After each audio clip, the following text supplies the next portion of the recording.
Rivals are set to square off in Game 2 of the series. It's the Oakland A's and the Texas Rangers. Updated standings from the AL West. Rangers got good news. The Angels have just lost their game in Toronto, so Texas now with a 2.5 game lead over the Angels. The A's are 13.5 games back. Hi again, everybody. Welcome to Fox Saturday Baseball. I'm Glenn Kuiper. So the Texas Rangers, after going to the World Series last year, they're right where they figured they would be in first place. The Oakland A's, well, they thought they would be in this race, but they have had a very disappointing season. Now, for more on the Rangers, let's bring in my partner, Tom Grieve. And Tom, everybody talks about the offense with the Rangers, which is very good, but there's a lot more to this team. Definitely. Everybody knows the Rangers can hit. Coming out of spring training, I think the biggest question, Glenn, could the starting pitchers pitch effectively? That has been answered. They had 3 young starters coming into the season. Matt Harrison, Derek Holland, Alexia Gondo. All 3 of these youngsters have won at least 10 games and answered all the Rangers' questions. And you know what? They got bullpen help at the trade deadline. This is a very well-balanced Texas Rangers team, and it is also pennant race baseball for the Rangers. They're trying to hold off the Angels in the AL West. The A's, well, they're trying to play spoilers in the division. We'll have lineups and first pitch from the Coliseum in Oakland in just a moment.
Outside the bun, Kinsler, Andrus, Hamilton, Young, Cruz, Napoli, Moreland, Torrealba, and Endy Chavez.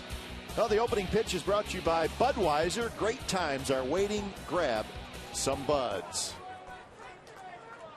Welcome back to the Coliseum in Oakland, and we are set to roll. Trevor Cahill has finished up his warm-up tosses, and he fires the first pitch of the game to Ian Kinsler, and it's a bit inside. So we're underway, Game 2 of this series between the Oakland A's and the Texas Rangers. There's a strike. So Trevor Cahill coming in with a 9-10 record. The ERA of 3.93. Got off to a great start this year, but has struggled. And here's our sprint pitcher profile on Cahill.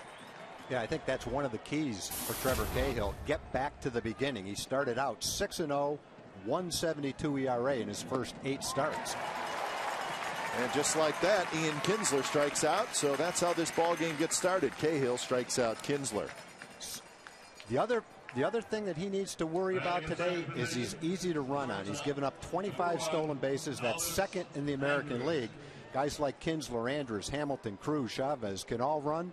And if he's not careful and hold runners on, that could be a key part of the ball game, how the Rangers run the bases. So Elvis Andrus steps up, second place hitter for the Rangers. Well, Trevor Cahill, still a very young guy, 23 years old. He's had quite a bit of success in the early part of his career with an all-star appearance last year. But as Tom mentioned, great start, but has not been pitching well as of late. Cahill with just 1 win in his last 8 starts from Oceanside, California. I'm sure when the Rangers see what he's done in his last 17 starts, which is 3-10 and a 5.08, they probably wonder who's getting all the hits against Cahill, because when he pitches against the Rangers, he generally pitches very well. I don't think they've seen him as poorly as he's pitched against some of the other teams. 1-2 to Elvis Andrus, with Josh Hamilton waiting in the on-deck circle. That one bounced right side. Brandon Allen flips to Cahill, and that's out number 2. Playing behind Trevor Cahill this afternoon, Willingham, Sweeney, and DeJesus, left, center, and right. On the infield, Sizemore, Sogard, Weeks, and just called up Brandon Allen. There's your battery, Landon Powell and Trevor Cahill. So 2 outs here in the first, and Josh Hamilton steps in. Rangers won last night 9-1 over the Athletics, and that one's to right field, playable for David DeJesus. So Trevor Cahill with a 3-up, 3-down first inning, and Colby Lewis set to go to work against the Athletics when we come back.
For the Athletics, it's brought to you by Taco Bell. Think outside the bun.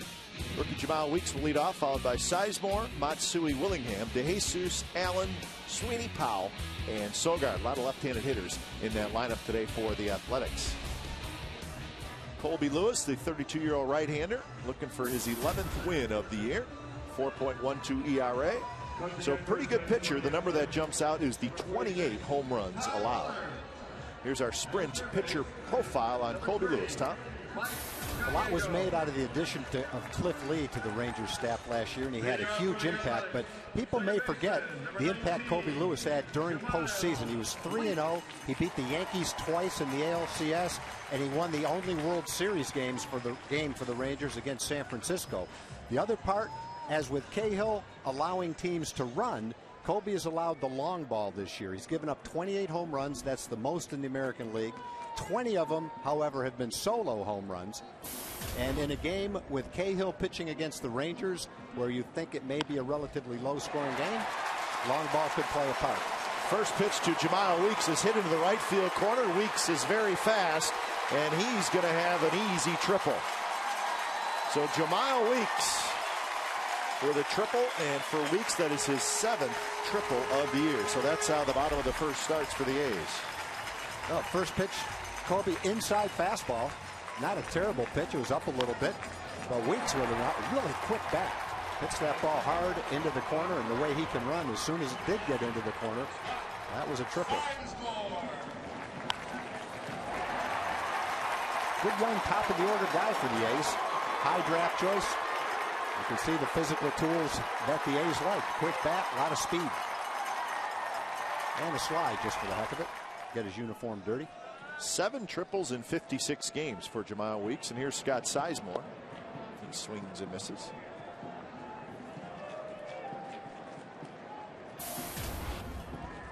So the A's had just 5 hits and 1 run in the loss last night. And they're trying to jump out early this afternoon as Sizemore now behind in the count. 0-2. Hideki Matsui, a hot hitter in the on-deck circle.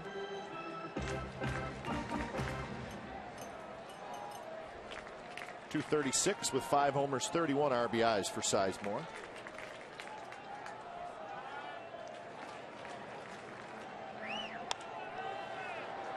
Little flare, right field. It's going to be in foul territory. Moreland's not going to be able to get it.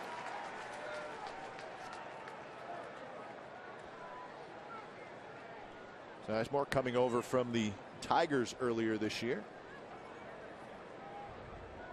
.389 with runners in scoring position, .480 with 2 outs and runners in scoring position.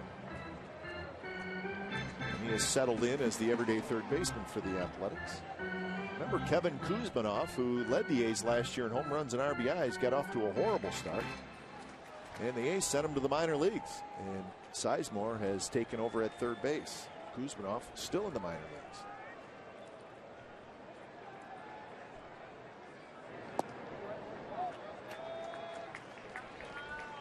So 1-2 the count to Sizemore. I think seeing Kuzmanoff sent to the minor leagues was kind of a shocking development for the A's. That's a guy that I think the A's pretty much counted on 20 home runs, 75 or 85 RBIs from him.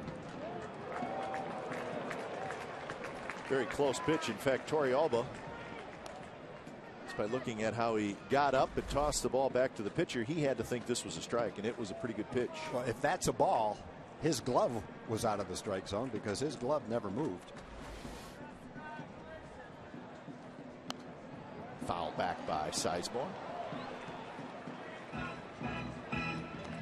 Colby Lewis is a guy that doesn't light up a radar gun. You won't see 95 and 96 mile-an-hour fastballs. His fastball is 86 to 90.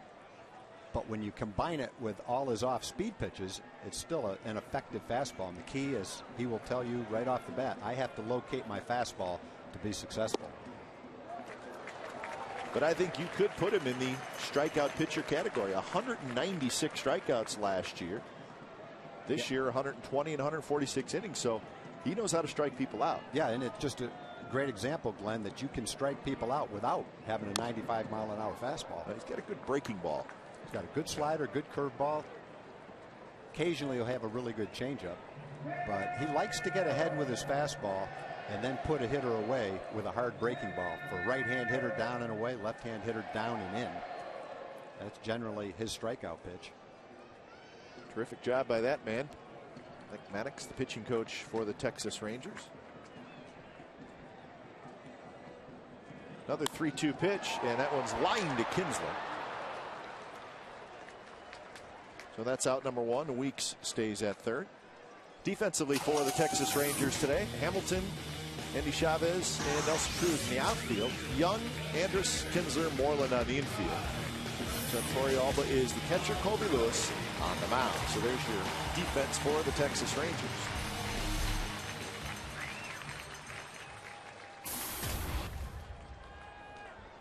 So Hideki Matsui steps in. It'd be tough to find a hotter hitter in all of baseball than Hideki Matsui.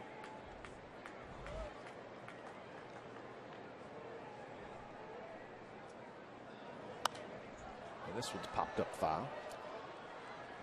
Now, earlier in the season, when Matsui was struggling, I think a lot of people were suggesting that he might be seeing the end of his career, but he had other ideas, Glenn. He's got the best batting average in the major leagues in the second half, 423. So it has been a resurgence, and you're right. I mean, he really struggled first half, but you watch him hit now, and you're thinking, you know what? He could play for somebody next year. Exactly. There's a strike. Matsui didn't agree. 0-2 the count. In fact, Hideki Matsui, how about this, Tom? At the All-Star break, he was hitting 209. Wow. Now, 267. Yeah, that's a lot of at-bats at the All-Star break to raise it that quickly. Behind in the count here, 0-2, trying to get Weeks home. Infield in for the Rangers. Up and in.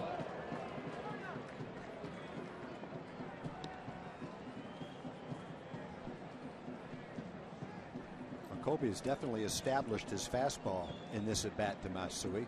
It's gone away. Last fastball was up and in. Generally, you might expect a hard breaking ball down and in right here. Instead, another fastball away. Well, you get the feeling, though, watching Lewis pitch, at some point with 2 strikes, he's going to throw a slider or a curveball. Yeah, you do. And the thing I love about Kobe Lewis is he's not afraid to use his fastball. Some guys would be breaking ball pitchers because they don't throw 95 miles an hour. He's not afraid to throw his fastball. And that's the good hard breaking ball down and in. Matsui was just able to get a piece of it.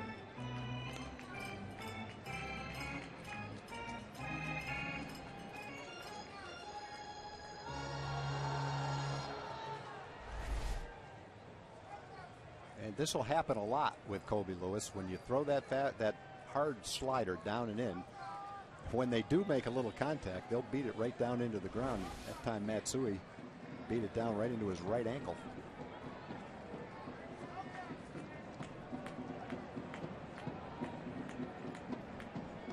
Another 2-2 from Kobe Lewis to Matsui, and he just got a piece of that one. That pitch will strike out 75% of the left-hand hitters. Well, and you know what? A month ago, that pitch strikes out Hideki Matsui. Yeah. But now, in the second half, he fouls it off and lives to see another pitch. Stays alive. Yeah, you can say all that was a little foul ball. That one goes off his left foot. But that's actually a pretty good job right there. If you swing at that pitch and can touch it, that's pretty good. Most people are going to swing and miss at that pitch. And I think you're right, Glenn. It shows that he is swinging the bat pretty well right now. See what Lewis does again on 2-2, setting up outside. And this one's popped up on the infield. Kinsler backpedaling. And now he's under it. He makes the catch. So Colby Lewis gets a second big out. Umpires today, Marvin Hudson calling balls and strikes. There's Marvin. John Tempane at first, Ted Barrett at second, Brian Runge at third. And today's umpiring crew is hosting a group of kids from Big Brothers and Big Sisters. The program here in Oakland is part of their Umps Care charitable initiative. Each crew participates in an event like today's 4 to 6 times per season. For more information, go to umpscare.com. Ted Barrett is the crew chief of this crew. The A's in a real scoring opportunity with a leadoff triple. I've seen Sizemore line out, Matsui pop up. Kobe trying to pitch around that. Got the infield back. All it would have been was a ground ball or a fly ball to score a run. You can get Willingham right here. He will have pitched out of a unusually tough jam. Pretty good power numbers for Willingham this year. 19 home runs, 66 runs batted in.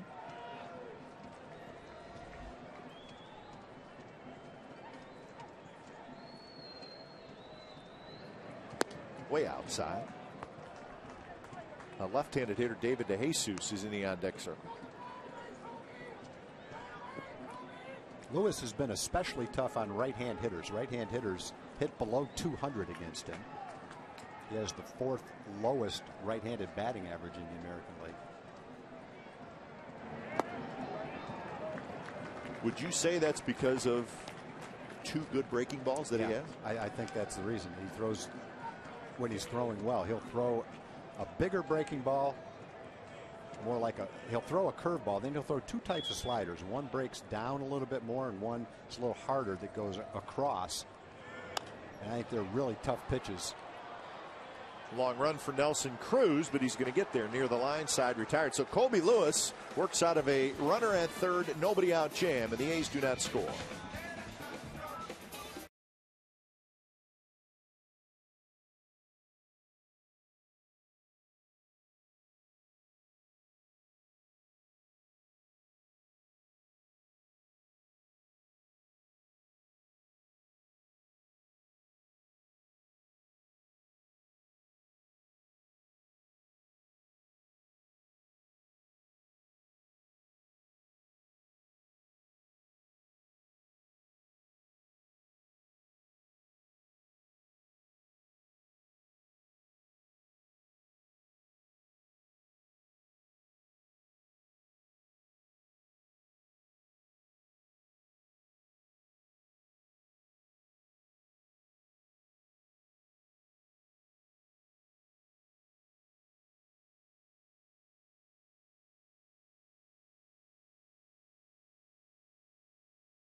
That is sponsored by Taco Bell. Think outside the bun. And by AT&T. Rethink possible.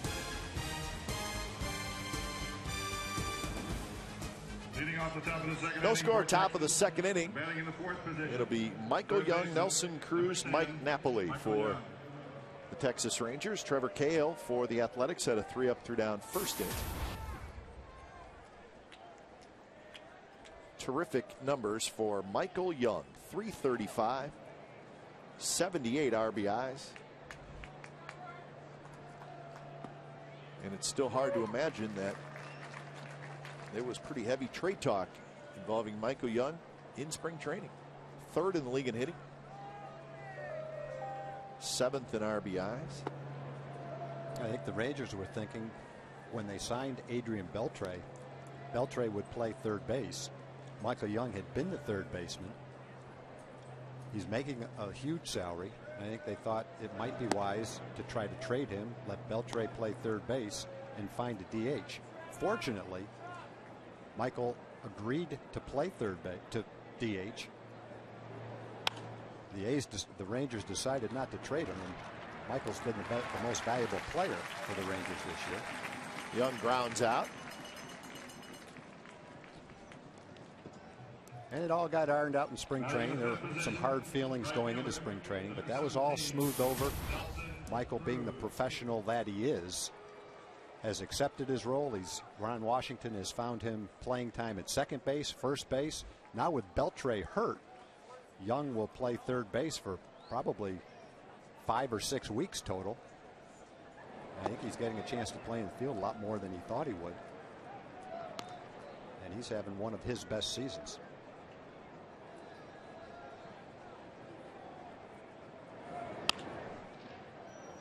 Sizemore, nice play to his left, throws in time to get Nelson Cruz, and that's out number 2.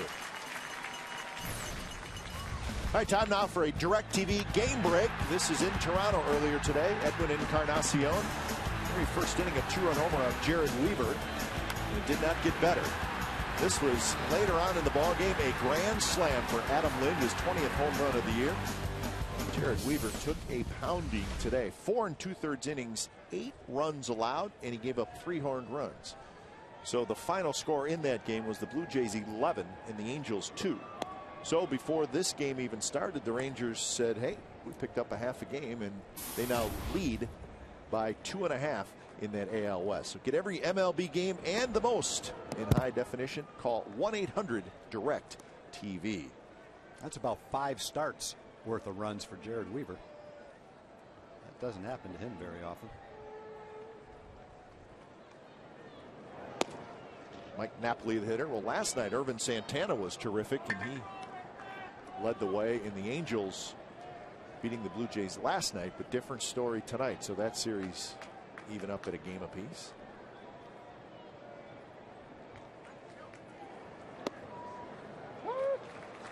Now the Rangers and the Angels still have 10 games left against each other, Tom. So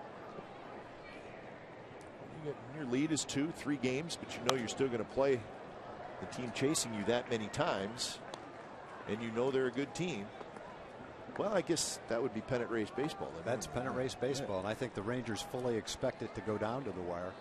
The Rangers come off a 10-day trip and play the Angels 4 times at home, and then the season ends with 3 games between the Rangers and Anaheim in Anaheim, and I don't think anybody feels that those games will be meaningless games.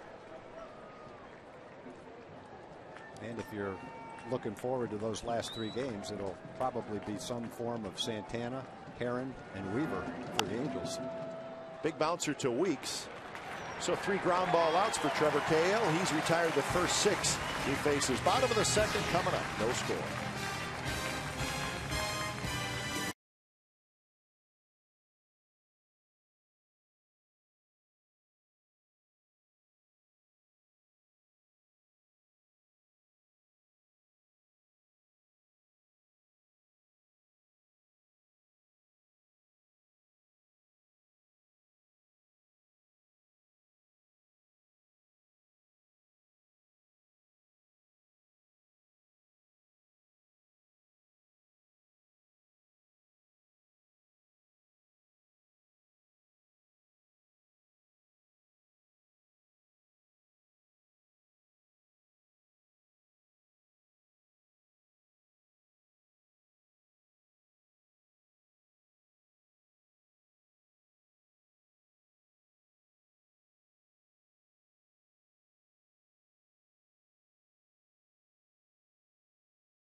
Gillette is sponsored by Bud Light Lime, the just right taste of Bud Light with a refreshing splash of 100% natural lime flavor.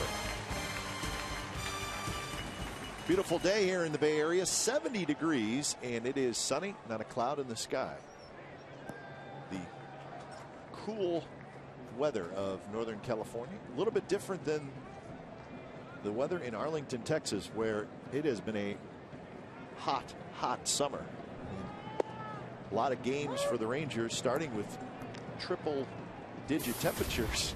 Yeah, it's not easy to play in that kind of weather. The Rangers try to vary their routine. Some days they won't go outside in pregame warmups. They'll stay inside.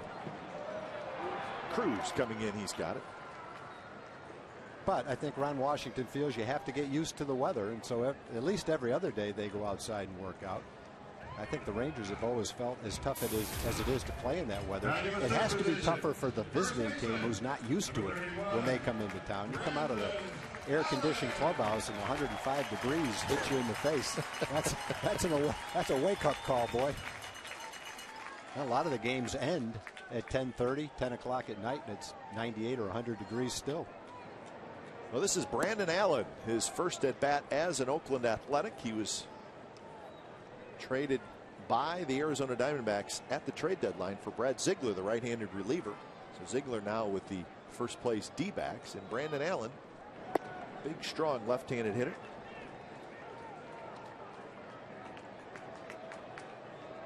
He's had a small amount of time in the big leagues with the Diamondbacks.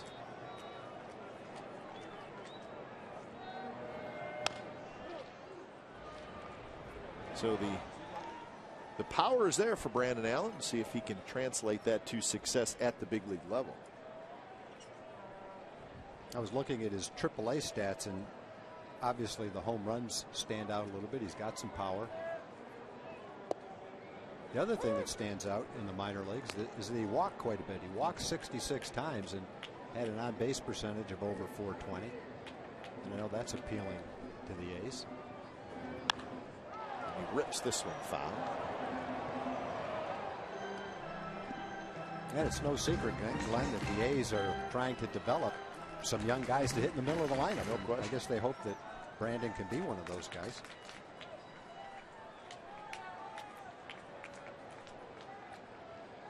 Two pitch is bounce foul. Well, and two, Tom, the Athletics have a lot of free agents after this year. Willingham, free agent. Matsui, free agent. Coco Crisp, David DeJesus, Connor Jackson. These are all guys who are pretty much everyday players, and they're all going to be free agents. So could you re-sign some of them? Sure. I think, their preference would probably be to have some of the younger players be ready to step up and assume those roles. Exactly right. Strike three called, so Brandon Allen gets caught looking, and that's out number 2. Well, next week on Fox Saturday Baseball, the Cardinals look to gain ground in the National League Central as they take on the Cubs at Wrigley Field. Next week's telecast of Fox Saturday Baseball presented by Gillette Fusion Pro Glide begins at 4 p.m. Eastern, 1 p.m. Pacific. So the Cardinals and the Cubs next week, big rivalry. But the story in that division is the Milwaukee Brewers. They're playing terrific baseball, 68-51. Yeah, it was interesting watching the Brewers early when Greinke was on the disabled list because of that fluke injury that he had. They weren't really gelling. They've got a lot of new players. But as the season's worn on, Greinke's been healthy. He's bolstered their rotation. They're starting to pull away. Well, the Brewers do two things important. They win at home and they win inside their division. And I would say if you do that, you got a pretty good chance to win that division. Yeah, that's a pretty good combination. They've won 8 out of 12 against the St. Louis Cardinals, the team that's chasing them. Ryan Sweeney takes inside. And the Brewers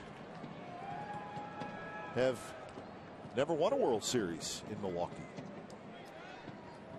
They've been to one, but it was a long time ago.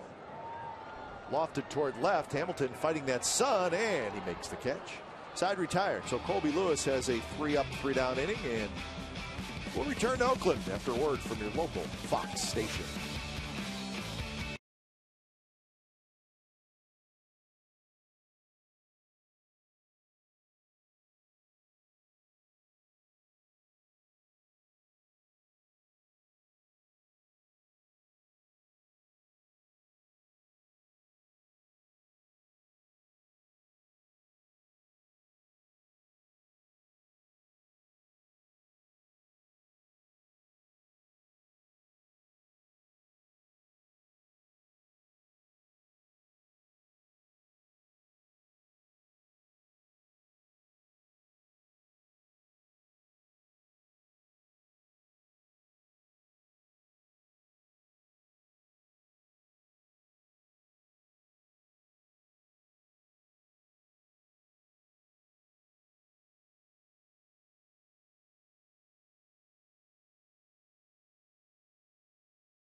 Baseball presented by Gillette Fusion Pro Glide. No score, top of the third inning between the Athletics and the Rangers.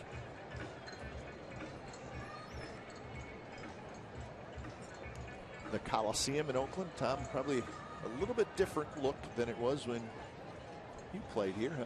Yeah, it's a lot different, Glenn. The biggest difference is pretty obvious, the huge structure in center field. I mean, that one that we're staring at right now?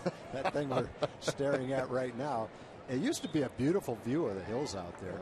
I thought it was a pretty ballpark way back when. Yeah, the Oakland Hills right beyond that giant structure, which they call Mount Davis in honor of the Raiders owner Al Davis. And that structure was really built for the Raiders returning to Oakland, much to the dismay of the Oakland Athletics. That one driven to right center, but DeJesus is going to get over, back, he's under it, and that's out number one. So Mitch Moreland is retired. Well, baseball greats are coming together for the Pepsi Max Field of Dreams promotion, where you and your friends could win a chance to play ball with Major League Baseball legends. Visit Pepsi Max Field of Dreams online to enter today. Remember, if you build it, they will come. One out for Yorvi Torrealba. Trevor Cahill has retired the first 7 batters that he has faced so far. I think the biggest thing that stands out when you look down at the field is just the fact that it's not just a baseball field, that it's also a football field. That used to be pretty common a long time ago, but very few teams now have a baseball diamond that's also used for football. But I think it was pretty common in the 70s, but a lot of those dual purpose fields were AstroTurf. Right. And it's a shame with this field because it's one of the best surfaces in baseball, at least until the middle of August. No question. DeJesus is under it. In fact, the Raiders played an exhibition game here on Thursday night that started at 7 o'clock. Last night's game between the Rangers and the A's started at 7 o'clock. So they had 24 hours to change this from a football stadium to a baseball stadium, and it is a significant process. Yeah, that's pretty amazing. It is huge. And they have cranes come in to remove seats.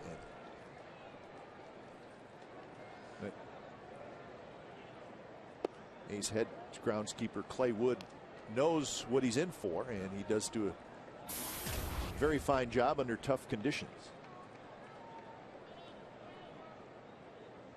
Well, the football messes up his field for baseball, but I can't imagine that the football team enjoys playing on a field where probably 30% of the field is the infield dirt. Yeah, that's true. Brandon Allen has it, and Trevor Cahill, a good start. He's retired 9 in a row. As we go to the bottom of the third, it'll be Powell, Sogard, and Weeks for the A's.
Scoreless game, bottom of the third inning. Going to be Landon Powell, Eric Sogard, and Jemiah Weeks for the A's. Colby Lewis, first batter he faced, Jemiah Weeks tripled into the right field corner, but the A's could not get him home. And then Colby Lewis had a 3 up down second inning, so he's retired 6 in a row. Trevor Cahill, A's starter, has retired 9 in a row.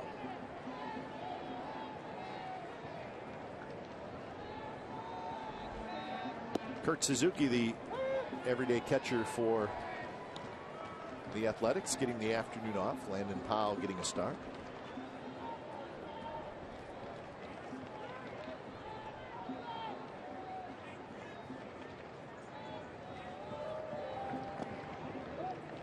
You see Colby drop one curveball in for a strike, and then when he gets ahead in the count, he tried to throw the next one for strike 3. Tried to get Powell to swing at that pitch.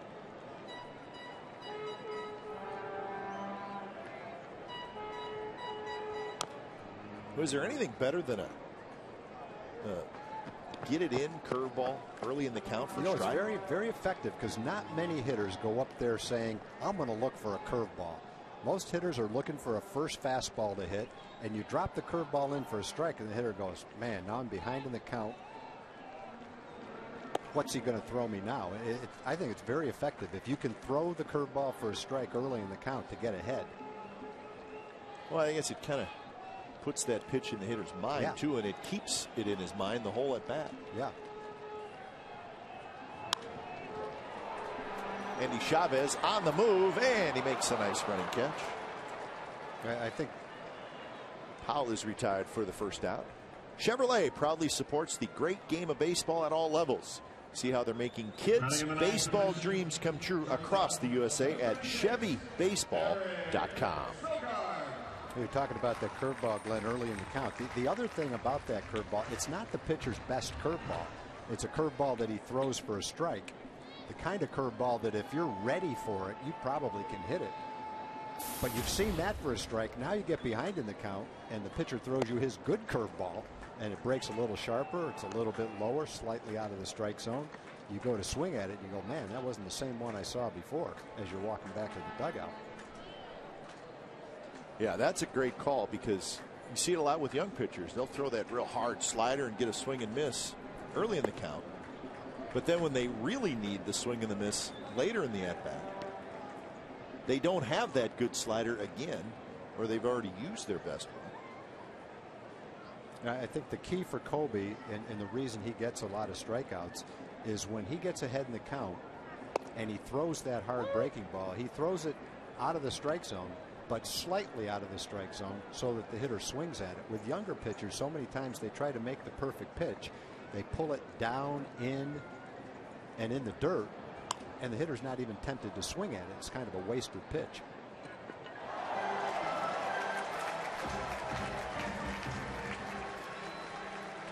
Colby Lewis, 1 strikeout so far in the ball game.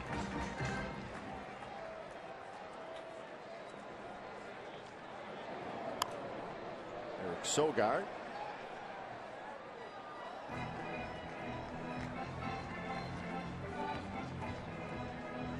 Bob Melvin, who took over for the Athletics as their manager on the 9th of June. And the A's have gone 26 and 29 under Bob. Took over for Bob Guerin, who was here for 4.5 years directing the Athletics.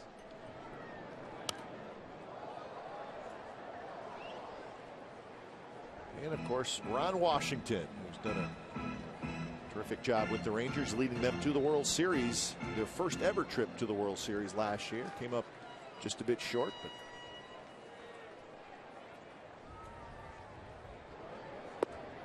strike 3 call. There's that breaking ball, and gets his second strikeout. So out number 2. Marvin Hudson has a microphone on today, and well, he seems to be in a pretty friendly mood today. Tom, listen in. Today. All righty, you? Good. Good. Hey, Josh, how we doing today? All righty. How you doing, Yorkie? How you doing, man? All righty, you? Good. Have a good one. Have a good one. You too. Number 55, Hideki. Hey, Hideki, how we doing? Good. We appreciate home plate umpire Marvin Hudson. The other thing that you love about that is I think a lot of times fans look at the umpires, look at the players, and feel that it's just strictly an adversarial relationship. Players hate the umpires, umpires hate the players. But what you see right there is the way it is 99% of the time. The players respect the job that the umpires have to do. The umpires respect the players. They have little conversations that you don't see. They're subtle during a game, and they get along. It's not always adversarial, and that probably was a great example of it right there. Well, they see each other a lot. I mean, sure. Listen, I mean, they all know each other. There may be some umpires that are more well-liked than others, but there are teammates that are more well-liked than others, right? I mean, that's right.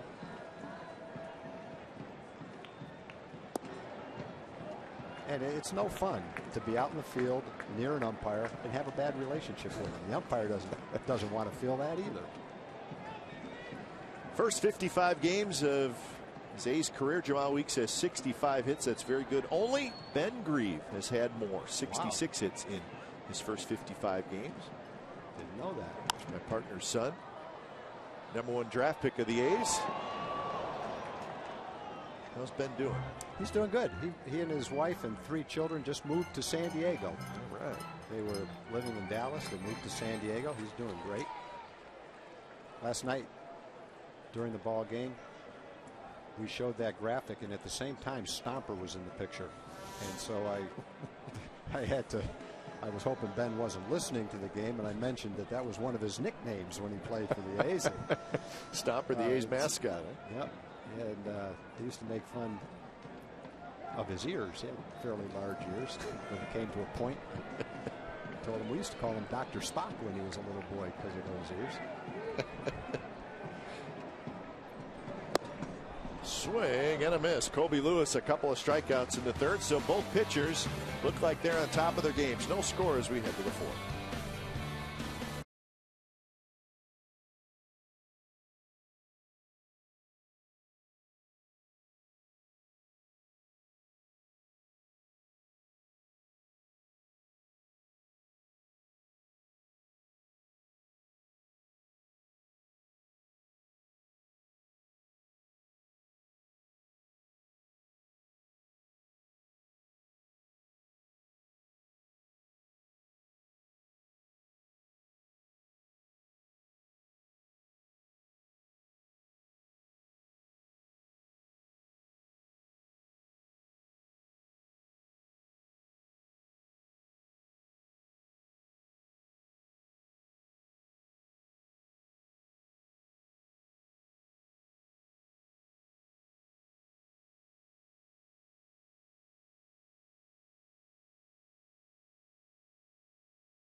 Max, 0 calories, maximum Pepsi taste.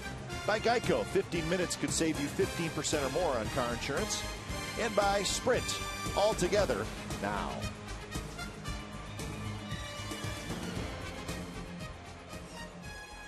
There's the Coliseum in the background.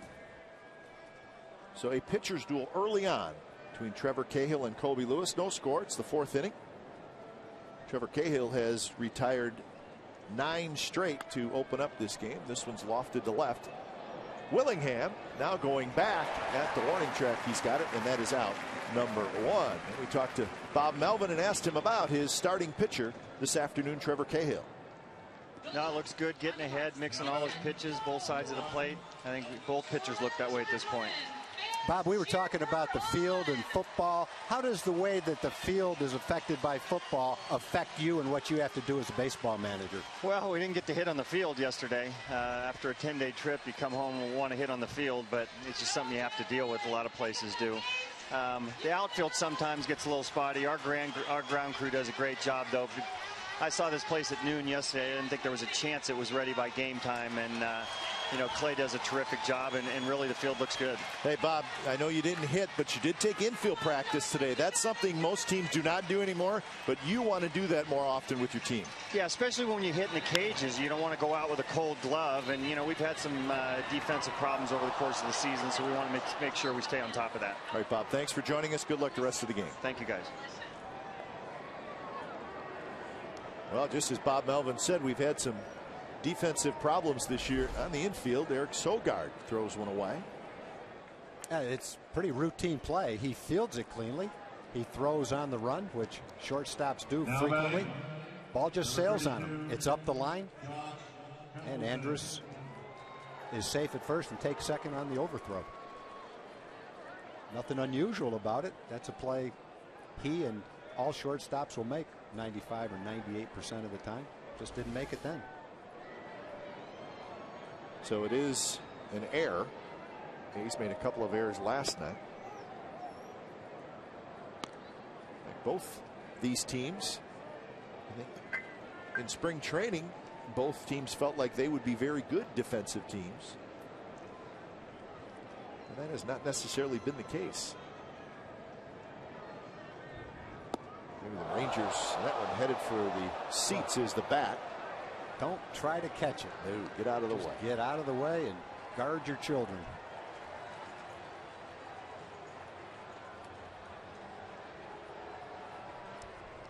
An off-speed pitch by Cahill really fooled Josh Hamilton. Way out in front of it. The leverage of the swing just didn't allow him to hang on to it. So 1-1 to Hamilton.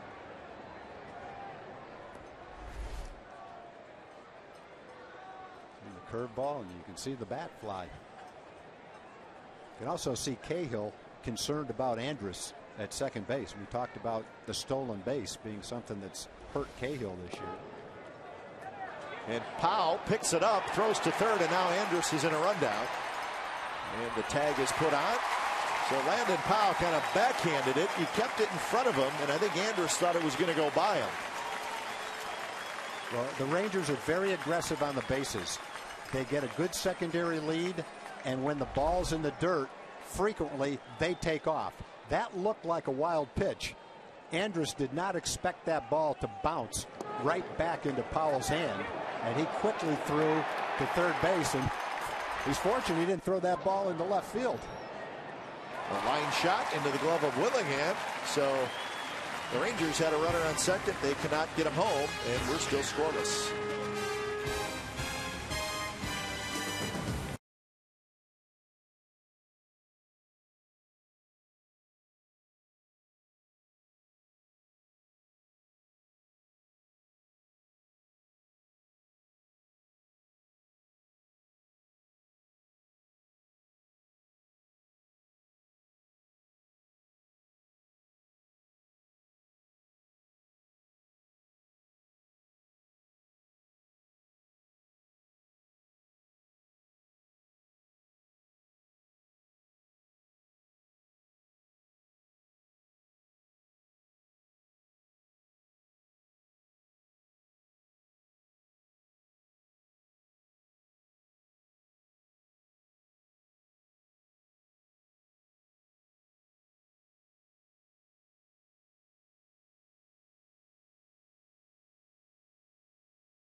Bottom of the fourth, a scoreless game as Colby Lewis goes to work against Sizemore, Matsui, and Willingham. That's the 2, 3, 4 hitters for the A's.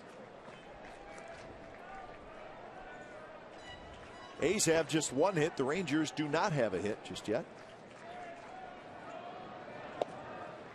And a quick 0-2 to Scott Sizemore, who hit a soft line drive to Kinsler in the first inning. I think that's another thing you see a lot with Colby Lewis. A hitter take a fastball right down the middle of the plate. Just missed with the third one. They get used to seeing the breaking balls, and then it's almost like subconsciously they're looking for a breaking ball, and they're not ready to react to the fastball.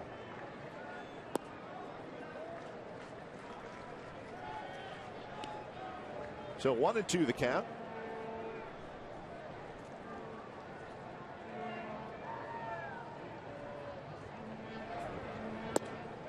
And that's a strike on the outside corner, and that is strikeout number 4. And just moments ago we talked to Ron Washington. He's got a favorite song, and we played it for him.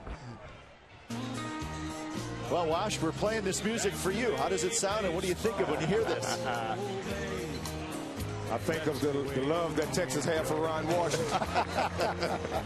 Well, why not? You took this team to the World Series, but hey, playing the last inning, you saw Andrus get caught in the rundown, but that aggressiveness, boy, was on display last year in the postseason, and that's the way you guys play, right? That's the way we play. You know, maybe the only thing he could have done was got a better read, but he saw the ball hit the dirt, and he took off, and the catcher just happened to keep it there, and we got caught.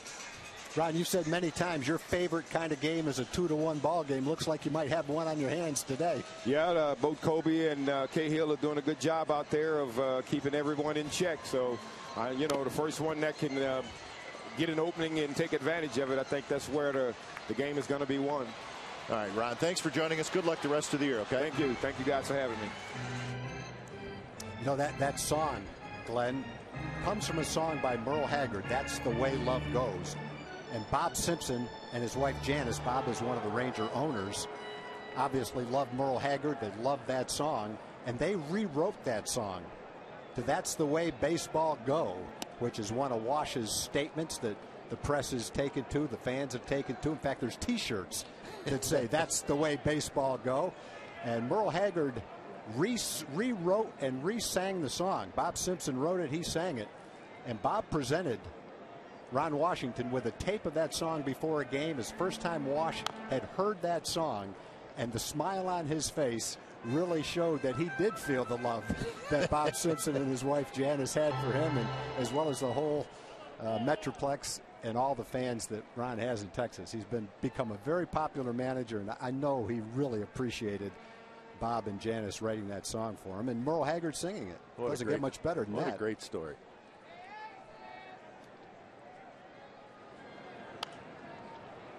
And Ron Washington, very popular here in Oakland as well. Sure. He was a longtime third base coach for the A's.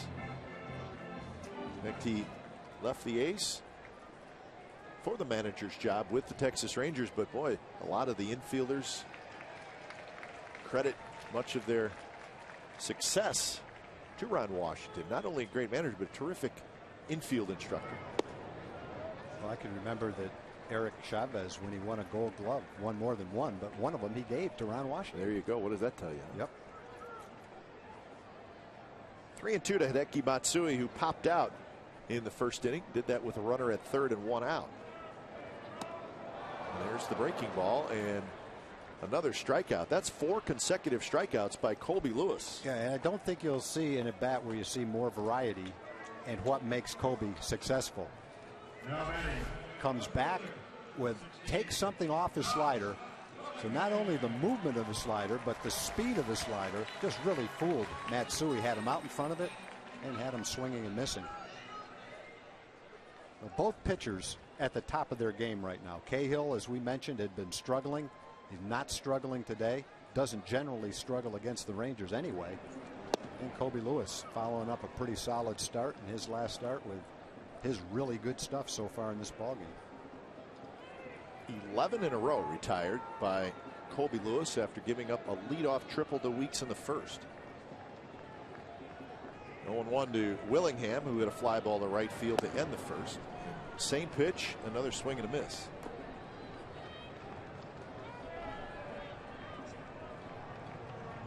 A couple of good sliders from Colby Lewis to Willingham.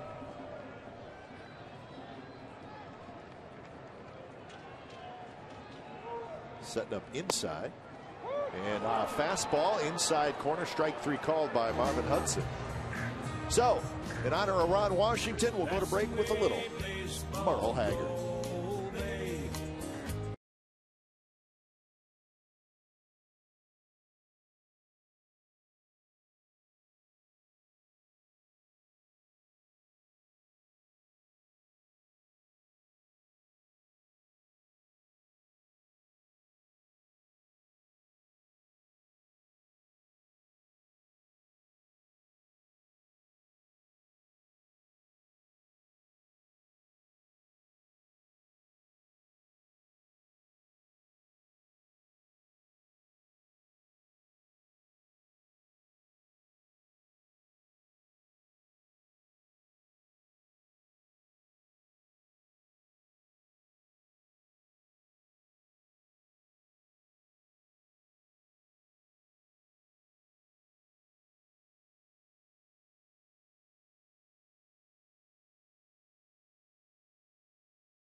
No score, top of the 5th inning. And Trevor Cahill has been very good so far. Michael Young, he's been very good for a long time. Picked up his 2000th career hit not long ago. August 7th, an infield hit. It's against the Cleveland Indians. Hit number 2000 for Michael Young. We could call him Mr. Ranger. Huh? Oh, yeah. I think the only thing surprising about the 2000s hit, it wasn't a line shot to right field. Yeah, ain't that the truth? That's his patented hit. He stands way off the plate. I think pitchers feel like they can throw him away, but he can drive that pitch to right field. And when they try to throw him in, it's a ball because he's off the plate. And there aren't many hitters in the league who can hit a high fastball better than Michael Young. Most hits with one team. There's Michael Young, an entire major league career with the Texas Rangers. Well, and if you're going to hit the way Michael Young hits, like you said, to right center, the ballpark he plays in is perfect because there's a pretty nice jet stream toward right center. Yep. You know, you can hit a ball to right field and hit it out of the ballpark. It also carries well in the gaps. It's a great park for doubles and triples. And he's certainly taken advantage of that. First in games, hits, runs, doubles, all time for the Texas Rangers. A one hopper to the shortstop, Sogard, who throws just in time to get Michael Young. So that's out number 1. And I think in addition to the way Michael plays the game, the other impressive thing is the respect that he has, obviously from his teammates, but also from all the players he plays against around baseball. I think when you talk to players on the other team, they'll talk about the admiration they have for him and how he plays the game. When veteran players come back to the ballpark and they ask questions about the Rangers, the first thing they say is how much they love the way Michael Young plays. And I think that's probably as big a compliment as you can get as a player, is the respect from your peers and the respect from former players.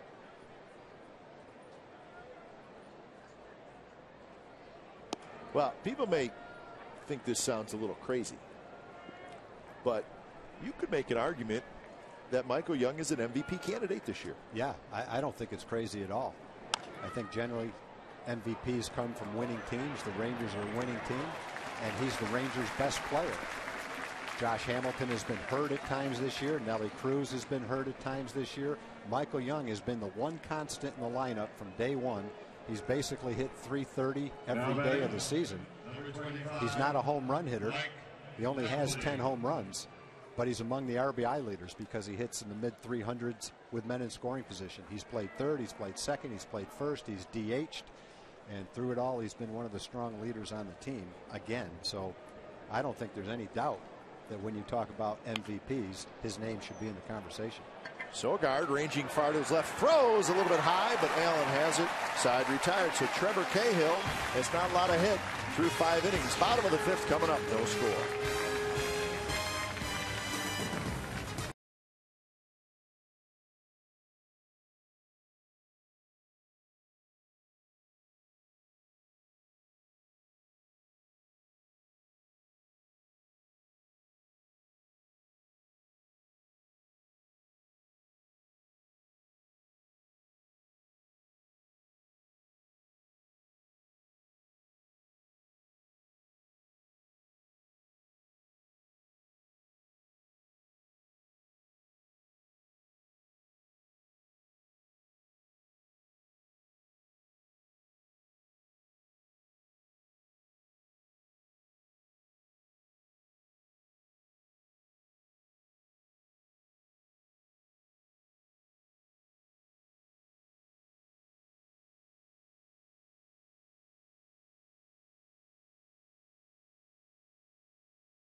Sponsored by Gillette Fusion Pro Glide. Turns shaving into gliding and skeptics into believers.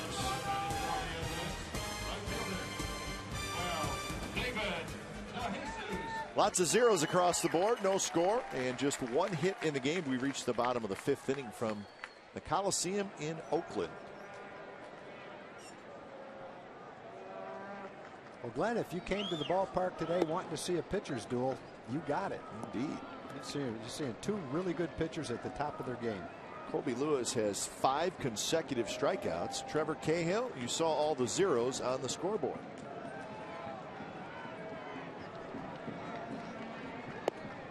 It's a strike to David DeJesus, who hit a fly ball to right field in the 2nd inning.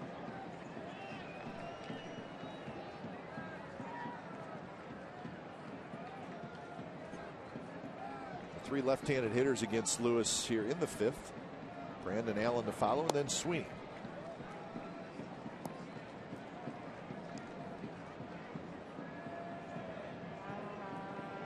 .72 pitches for Colby Lewis so far in the game.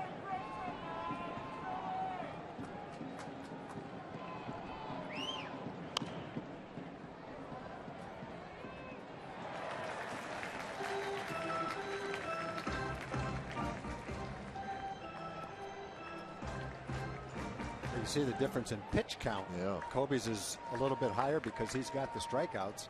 Cahill's been getting a lot of quick outs on ground balls, mostly ground balls, but a few weakly hit fly balls as well. Not much in the way of a hard hit ball in this game by either team. Kinsler has it, and that is out number 1. Well, Tom, found something with Colby Lewis. Now, it is a day game. Check out the eyes. Yeah, he's squinting now. I guess it speaks to the different levels of concentration. Watch his eyes as he gets ready to let go of the ball right here. And you see his eyes open up, and maybe that's a little bit of heightened concentration as he gets ready to pick up the catcher's sign and his target and deliver the ball to home plate.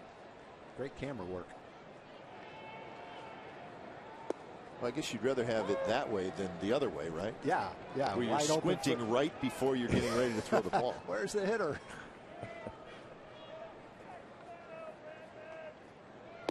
Boy, when you watch Colby, you're seeing a clinic in how to pitch.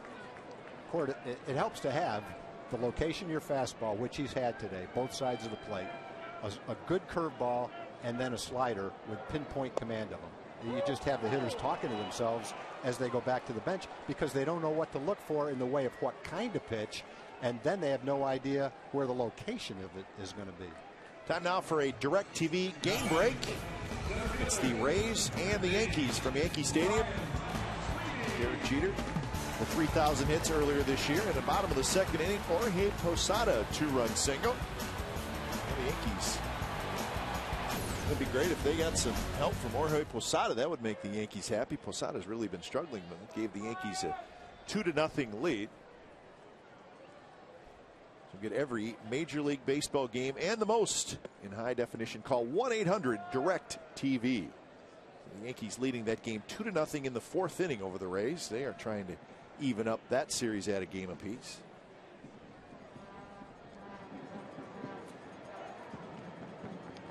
I think every year one of the things that's tough to watch in baseball is a fading star. Yeah, and Posada is reaching the end of his career, but he's also a beloved player who's been a huge part of the Yankees' success by his teammates, by the fans, and so nobody is comfortable watching a player like that struggle as his career winds down. And unfortunately, that's the situation that Posada's in. And you know what? You see it in every sport. It's very difficult. Yeah, it's very tough. Sweeney gets jammed, a little pop-up. Young, he's under it. He's got it. Side retired. 15 in a row retired by Colby Lewis. We're scoreless.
Today's game presented by Gillette is sponsored by Chevrolet, proud to support youth baseball across the country.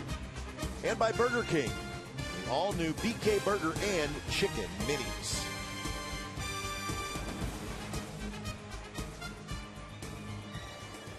Sixth inning from the Coliseum in Oakland. Trevor Cahill back to work. He'll face Moreland, Torrealba, and Endy Chavez, the bottom three in the Texas Rangers lineup.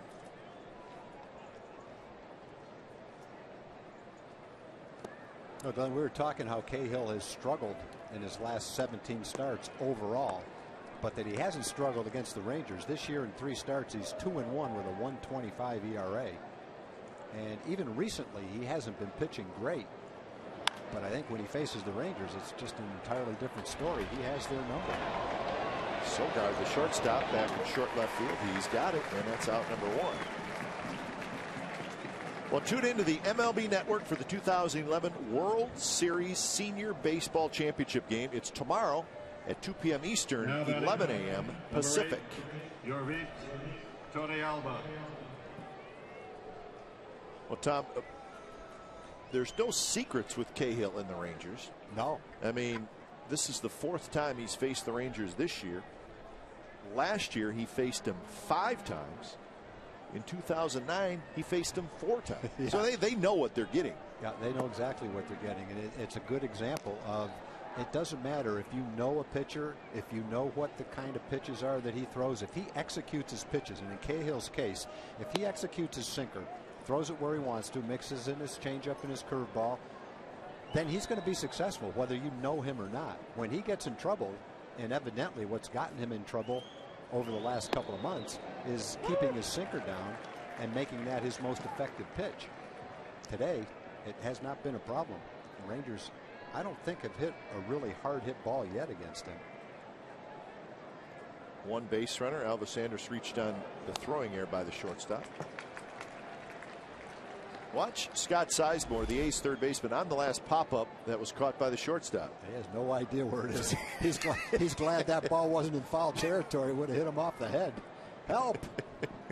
Yeah, that's right. And he's covering his head just in case. Get out of there and cover up. There's a base hit to right field, and that's the first hit of the game for the Texas Rangers. So Torrealba, with 1 out here in the 6th inning, drops the signal into right field. So the fans knew what was going on. Yeah. It's probably not surprising that Torrealba would get the base hit. He's been a really hot hitter for the Rangers, and the thing that's really made him a better hitter over the last month is his ability to hit the ball to right field, and he's been doing that really well for the Rangers. Has his average up over 280 now. Yeah, Cahill is a really good young pitcher. And he's going through a stretch, has gone through a stretch where he struggled, but he'll pitch his way out of it. He's too good a pitcher not to. 18-8 last year. His ERA was under 3. And I guess, Glenn, after 6 or 7 starts this year, it looked like he was going to put up even better numbers than that. Well, you said it. 6-0 with a 1.72 after beating these Rangers. Runner goes. The throw to second, and Sogard gets the tag down. Torrealba says no, he didn't.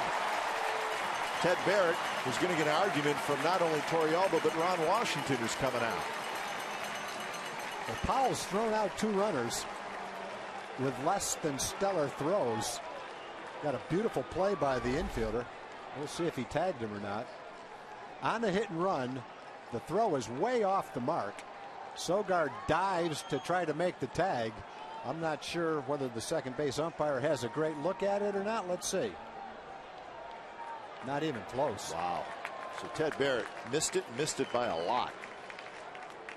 And you know what? Where Ted Barrett is standing on that play, there's really no way he can see whether a tag was applied or not. No, and that doesn't mean that he was out of position. No, he was in the position he normally is, but sometimes an umpire in perfect position is screened by the play and really doesn't see whether the ball actually tags the runner and has to make basically a best guess. So just a tough situation.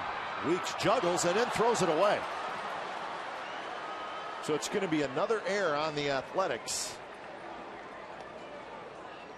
And in fact, it's going to be a double error on Weeks. The first error on the juggle, the second error on the throw, which allowed Endy Chavez really to go from first to second. Oh, that's the biggest error. Okay, you booted it. Hang on to it. Don't compound the mistake by putting a man in scoring position in a tie ball game. And Chavez has been a good hitter for the Rangers. Cahill just made a really good pitch on the hit and run. Didn't give him a pitch that he could handle. That led to Torrealba being called out. So that is 3 errors in the game by the A's and 5 errors in this series. So it has been an issue all year, and the Athletics now have the most errors in the major leagues with 97, 1 ahead of the Texas Rangers.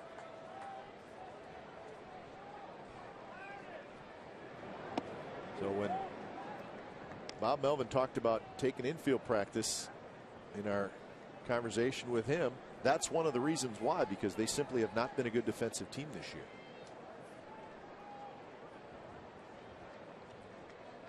Now, the Rangers have made errors. Their pitchers have made a lot of errors. But in the Rangers' case, when you go around their infield position by position, especially when Beltre's playing third base or even when Michael Young's playing third base, there really aren't players that stand out as bad defensive players. That's for sure. It's just a season where maybe as a group they're not playing their best defense, and Elvis Andrus is probably the best example. That's a shot down the third baseline fair, and the Texas Rangers are going to take the lead. So the error, or the double error by Weeks, cost Trevor Cahill big time, and Texas, as a good team that they are, takes advantage. 1-0 Rangers. Now Kinsler gets an off-speed pitch and just keeps it fair inside the third base bag. And that's a pitch that I'm sure Cahill got in a spot in the plate that he wanted to stay away from them, the middle of the plate. But obviously the error by Weeks, not the first one because anybody can boot a ball. The second one was more of a mental mistake, a youthful mistake, trying to make up for the error by making a spectacular throw when you really didn't have a great chance to get the runner in the first place. As years go by and he becomes more of a veteran player, he'll hang on to that ball. And if he did, the game would still be scoreless. So Kinsler gets his 52nd RBI. So the Rangers in this inning got a bad break on the missed call at second base. But then they did get a break on the Weeks play. And Weeks will get to this one, side retired. But the Texas Rangers, thanks to Kinsler's RBI double, take a 1-0 lead after 5.5.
for the 6th inning to take the 1-0 lead.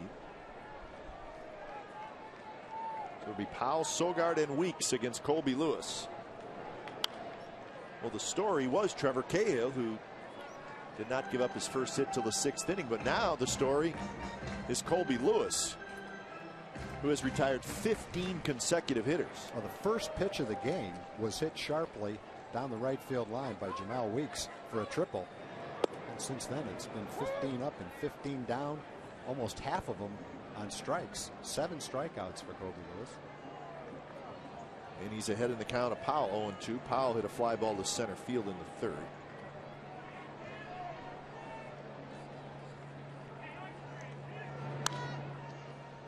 Colby Lewis was in Japan for a couple of years at a stage in his career where he's still a fairly young player. But not many pitchers go to Japan and then come back to the States and enjoy a really successful career. Some position players have done it. But the biggest question, would Colby be able to translate his success in Japan into the big leagues? In the hole, Andrus has time. Powell, a slow runner. He throws in time. So one out here in the 6th inning. Time now for our Burger King mini moment. As Tom just mentioned, Weeks opened the bottom of the 1st with a triple, but then Sizemore retired, Matsui retired, and then Willingham, he's retired. So if you're the A's, you're thinking, all right, we missed an opportunity, but it's only the 1st inning. You're probably not thinking that that hit by Weeks is going to be the only one you're going to get through 5 innings and into the 6th. Nope. You feel like you're going to get other chances, but I guess it just shows why managers get gray hair when you get a leadoff triple, infield back, nobody out, and you don't cash in early in the game. You never know exactly what's going to happen in the course of a game. You want to score when you get those opportunities. This one's popped up. Lots of foul territory here at the Coliseum. Torrealba has it. And that is out, number 2. Thursday night, it's an NFL preseason clash of the Titans as the reloaded Philadelphia Eagles take on the defending AFC champion Pittsburgh Steelers in Pittsburgh. Coverage begins at 8 p.m. Eastern, 5 p.m. Pacific. It's the first of back-to-back nights of preseason football on Fox. On Friday night, it's Atlanta and Jacksonville. You can see that also at 8 p.m. Eastern. My heart's starting to pound watching those football replays. Just thinking about fantasy football. Can't wait. You are hooked. I am. I never thought I'd be hooked on fantasy football, but it happens. I thought I was too old for that.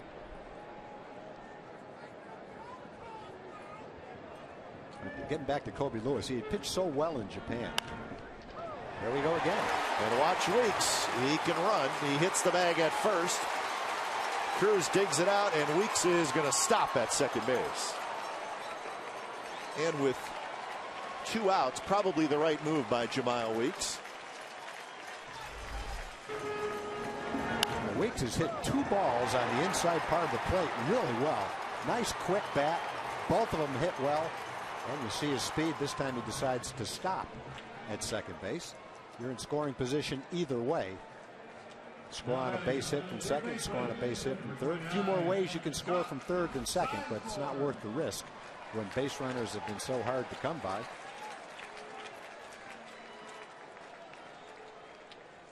Well, the Rangers got a big 2-out hit from Kinsler in the top of this inning. Now the A's are trying to get a 2-out hit from Sizemore to tie the game. And just finishing up on Colby, he had 369 strikeouts in 350 innings in Japan, and people wondered, well, that's a big deal. That's Japan. But Japan is a high-level caliber baseball. And his performance translated. Another look at Weeks. Feeling good about his second hit of the game, especially on a day where those are the only 2 hits that the A's have had.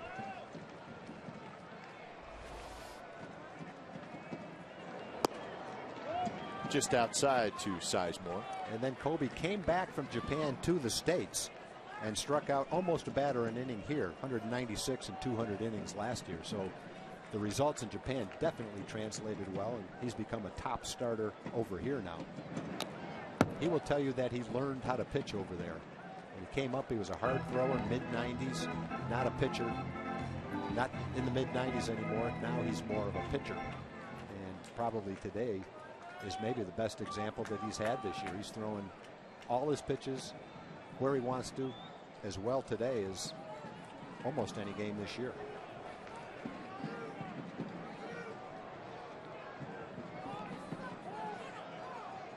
Well, the season before Lewis went to Japan, he was with the Athletics. That's right. And quite frankly, he was not very good.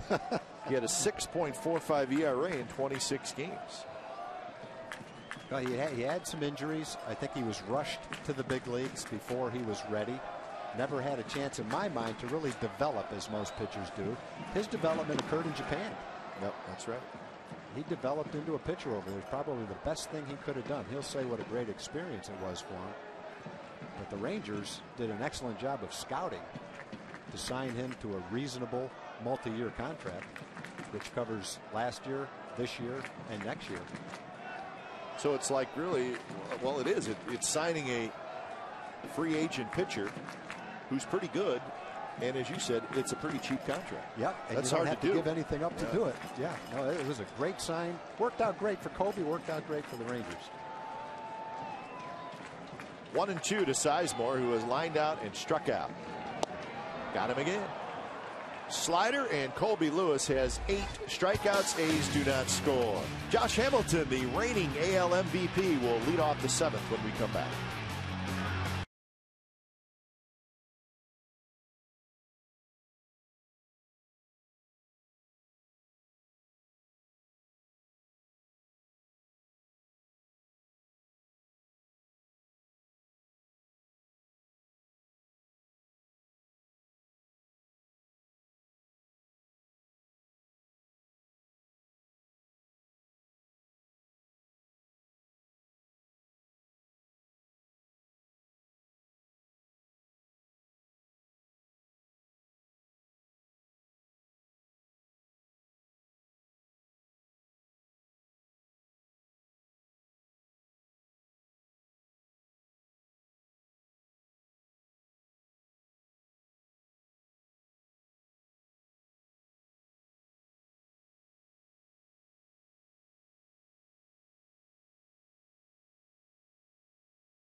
Ball presented by Gillette Fusion Pro Glide. 1-0, the Rangers lead. It is the top of the 7th inning, and Josh Hamilton on the first pitch rips one into right field for a base hit. Hamilton's first hit this afternoon.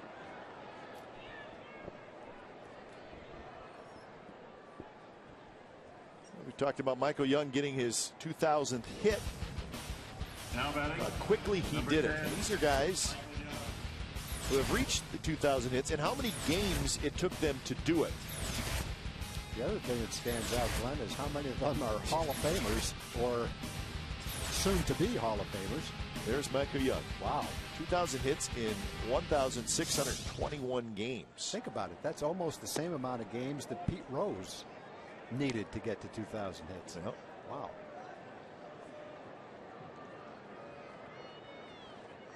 .238 career hits against the Athletics. Obviously, he sees them a lot.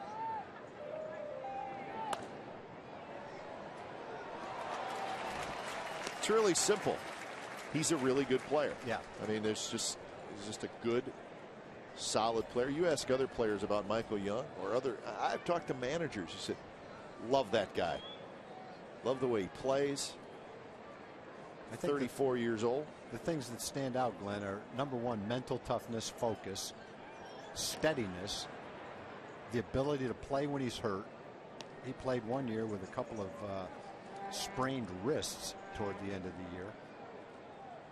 The respect that he has for the game, leadership, everything you'd want in your best player. Got a couple years left on a contract. I remember when he signed that contract, some people felt, as they do with all big contracts, boy, that's a lot of money to pay. But when you watch the season he's had this year, no one can say, based on contracts in big league baseball, that Michael Young is overpaid. He's earned every dime he's making the way he's performed this year.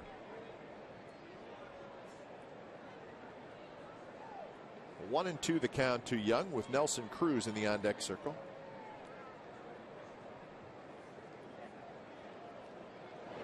Swing and a miss. Cahill's been terrific. That was a good, hard, looked like a slider that he struck out Michael Young with. The key for Cahill in this ball game is location of his pitches, the quality of his pitches. In fact, he hasn't walked anybody. Came into the game second in the league in walks, and he's mowed through the Ranger lineup without walking a batter. That's just pretty impressive. 71 pitches. Wow. At 18 in the sixth inning, that's the most. 5 times less than 10. That's ideal when you've got the kind of stuff in the location to get hitters out quickly without having to use a lot of pitches. Well, his sinker's so good, he's always one pitch away from a double play. Exactly. Cruz swings and misses. A couple of ground outs by Cruz, once to third and once to second.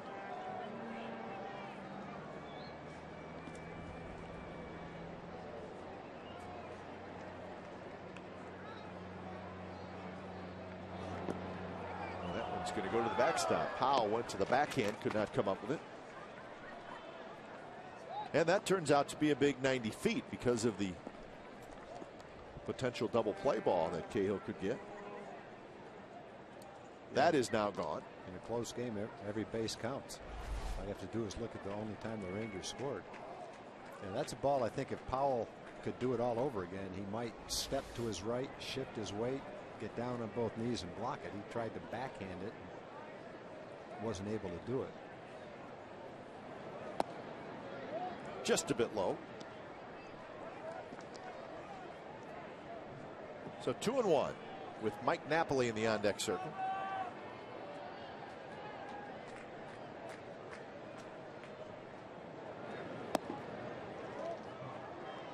Another good year for Nelson Cruz, but kind of streaky, right? Yeah. Tom? I mean, he'll go a week where he'll drive in 10, 12, 14 runs. He's been a streaky hitter this year. There's no doubt about it. There's been times when he didn't have his timing. There's been times where he's carried the team. Sizemore knocks it down, scrambles after it. Now the runner Hamilton's going to third. He's going to be safe, and everybody's safe. It's first and third. That was an unusual play. It was a beautiful play by Sizemore to knock this ball down. It's a smash. And it looked like maybe you get a glove on it, but there's no way you're going to keep this ball from going into left field. He reacts, he knocks it down. Now the ball is going to get behind him. Hamilton is going to see this and break to third base. Fielders are scrambling to cover third base, but no one gets there in time. Sizemore tries to hit the pitcher with it. Might have done better to hit the shortstop with it. He had 2 receivers there, but no one could get to the ball. Yeah, right at the 30-yard line. Yeah. So here's Napoli. So you think some Ranger fans held their breath, though, seeing Josh Hamilton trying to get an extra 90 feet with some other players converging on him. It reminded. That's pretty much, you're right. That's pretty much the play in Detroit at the plate. Pretty much the exact same thing. One thing that Hamilton has said, he won't change the way he plays the game. I think Ranger fans would feel more comfortable if he didn't dive head first.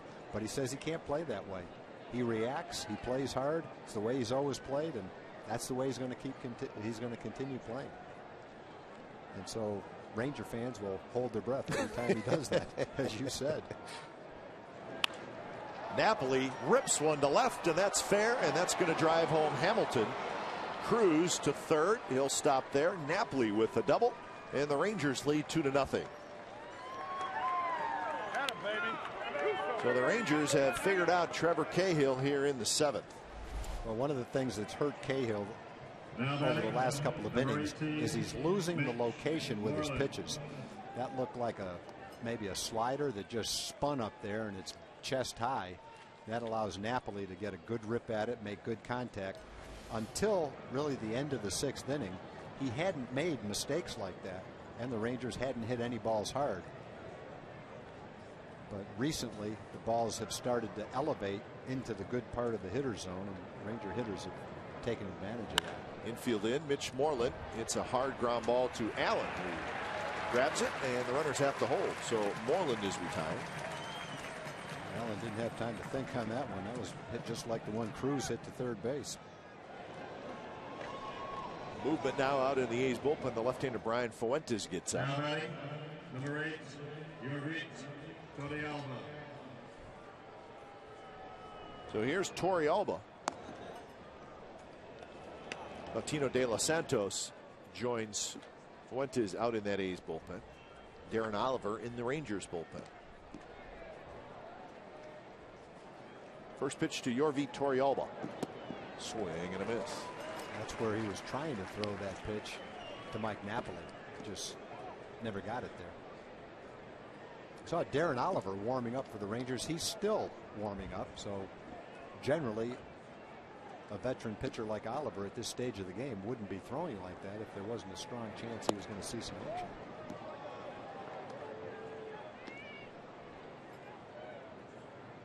Colby Lewis rolling along, but the pitch count was working its way up.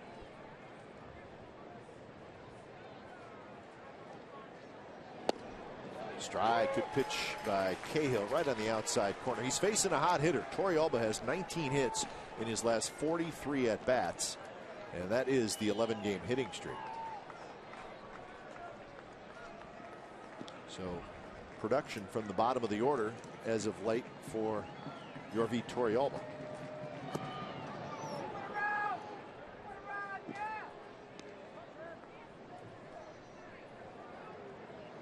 Rangers know that the Angels have lost earlier today.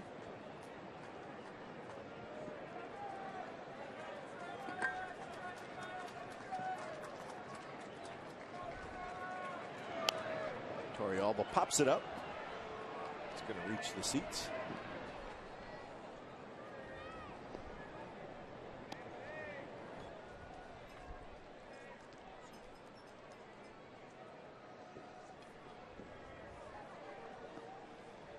That's the great start that Cahill got off to, where he was 6-0, the ERA under 2, but not a lot of luck since then. Well, if you're considering Darren Oliver, the stage of the A's batting order is probably when you would consider him. They have a number of left-hand hitters with a chance to hit. Torrealba swings and misses, but a run on 3 hits for the Rangers. Hideki Matsui is going to lead it off. Godzilla. But he and the Athletics trailing 2-0.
a better way forward.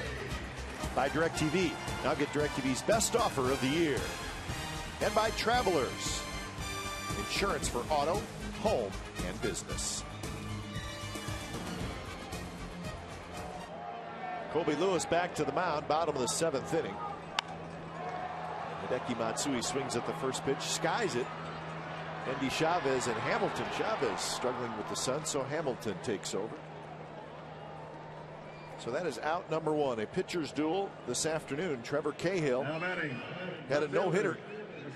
And it was broken up in the 6th inning with 1 out. So Cahill's been good. Colby Lewis has been better. He got out of a jam in the very first inning, and since then he has just rolled along. And it was an error, a double error on one play by Jemiah Weeks, which was very costly. An unearned run for Texas in the 6th inning, and then the Mike Napoli double knock in a run in the 7th inning, and it's 2-0 Texas. There haven't been a lot of scoring opportunities, but both pitchers pitched out of a jam. The one you referred to, Glenn, in the 1st inning, man on 3rd and no outs that Lewis pitched out of. Then last inning, after a run was in, it was 2nd and 3rd and 1 out. Then Cahill pitched out of that.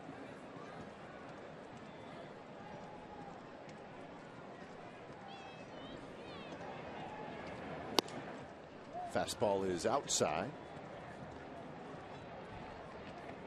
Willingham is 0 for 2 with a fly ball to right field and a strikeout. Oliver's warmed up and ready to go just in case. Colby Lewis at 100 pitches, still throwing the ball really well. Well, that's the pitch count thing. Nolan Ryan said, let's throw that right out the door. Well, they definitely did for most of the season. The thing that Ron Washington has now, though, is a late inning bullpen where he doesn't have to do it as much. Cruz on the run. He's not going to get it. One hops the wall. So Willingham, who has been tough on the Rangers this year, has a 1-out double. 3rd hit allowed by Colby Lewis. And if you're an A's hitter, what you have to do is take advantage of a good pitch to hit. And that was a slider that wasn't down and away like almost everyone has been. And Willingham, with good power, drives it over Cruz in the gap for a double. And looks like Ron Washington is going to make a pitching change. So a bunch of lefties coming up. So the lefty Darren Oliver is coming in. Colby Lewis, 6 1/3 today.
A's trying to get on the board. Colby Lewis, very good this afternoon. He leaves after 101 pitches. So lefty on lefty as Darren Oliver comes in to face David DeJesus. Another steady season for Darren Oliver. First pitch to DeJesus in first strike. So Darren Oliver, the only left-hander in the Rangers bullpen. Arthur Rhodes let go a couple of weeks ago.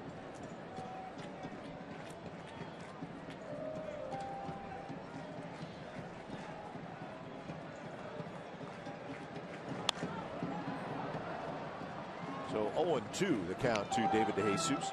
Glenn, I think that if this was earlier in the season, Ron Washington would have been inclined to go deeper into the game with Colby Lewis. Now, you don't know what's going on between innings, if there's any conversation on how he's feeling between Colby, Ron Washington, Mike Maddox, but it looked like Colby feels fine.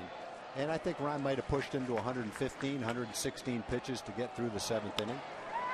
Line drive left field. That is going to be a fair ball. Hamilton cuts it off, but it's going to allow Willingham to come in and score, and DeJesus gets the A's on the board. It's 2-1.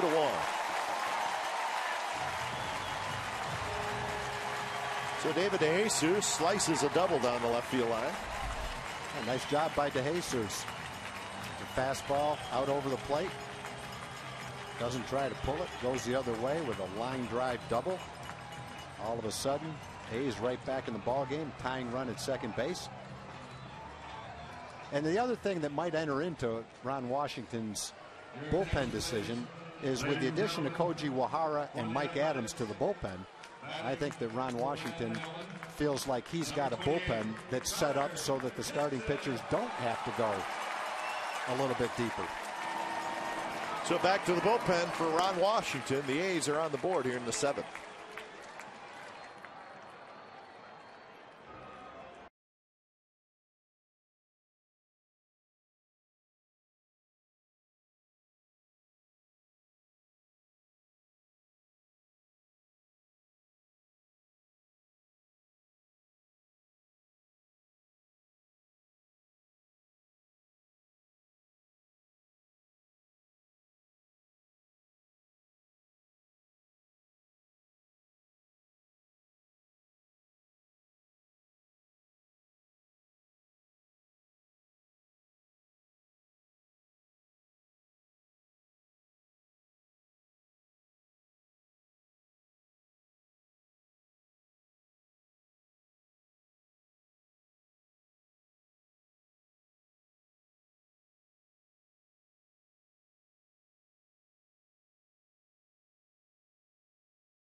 Struggled really through the first 4 months, but a couple of trade deadline acquisitions. One of them, the gentleman that's in there now, Koji Wahara, takes over. He'll face a pinch hitter in Connor Jackson. So Wahara having a very nice year. Came over from the Baltimore Orioles.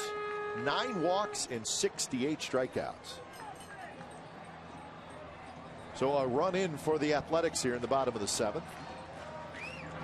First pitch to Connor Jackson is a strike. So Mike Adams and Koji Wahara, the 2 trade deadline acquisitions for the Rangers.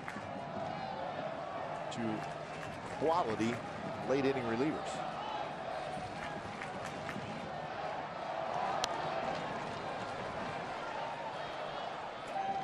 Uehara has shown nice performance on the field, and that's why they got him, to be a late inning guy. He's also shown some great enthusiasm, and it was never more evident than in this display in the dugout. Watch the faces of the Ranger players behind him.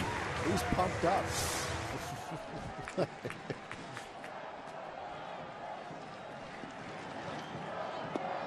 Well, there's something to be said about going from a team with the worst record in the American League to a team with the third best record in the American League. I'd be excited too. That's a good way to look at it.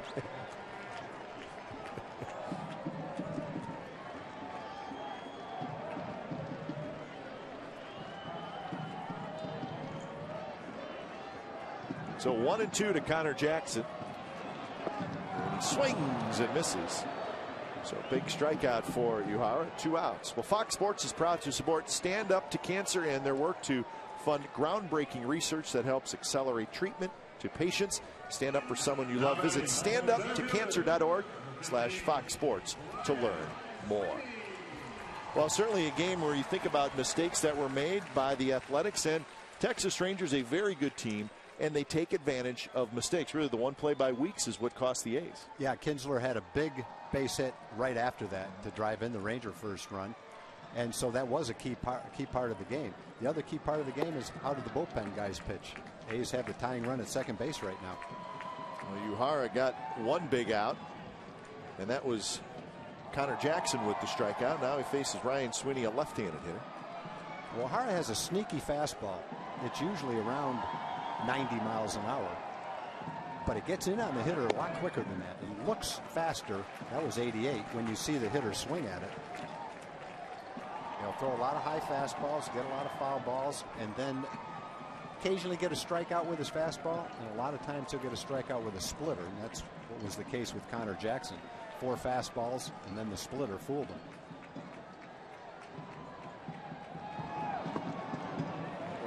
Drops low. So the count 3-0.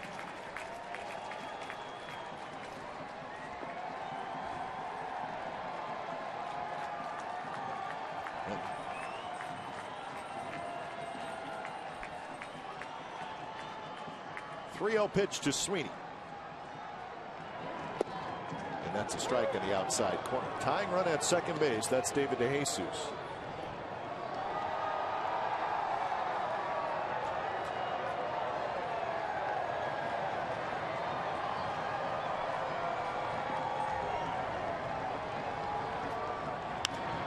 Sweeney, left center field, hit pretty well. Hamilton going back, still going back, and he makes the catch and goes into a slide. Terrific play by Josh Hamilton.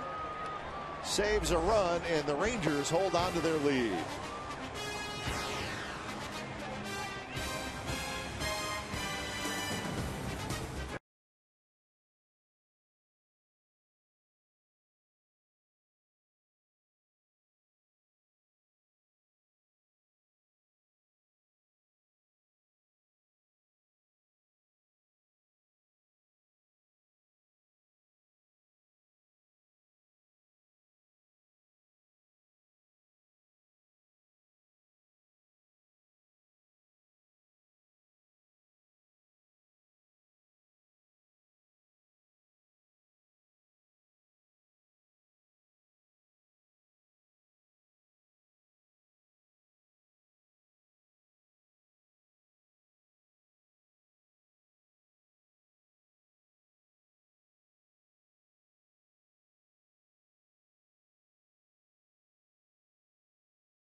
You're watching Fox Saturday Baseball from Oakland, California, the Coliseum. Tom Grieve, Glenn Kuiper, and we've had a good ball game. Good pitching today. Connor Jackson, who pinch hit, stays in the game at first base. Fujiwara did his job coming in out of the Rangers bullpen.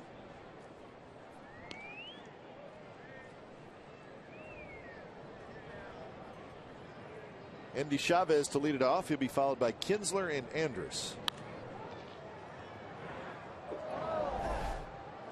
He gets behind to Sweeney, who hits a fly ball. Hamilton's playing shallow, makes a great adjustment there to come back and make the play.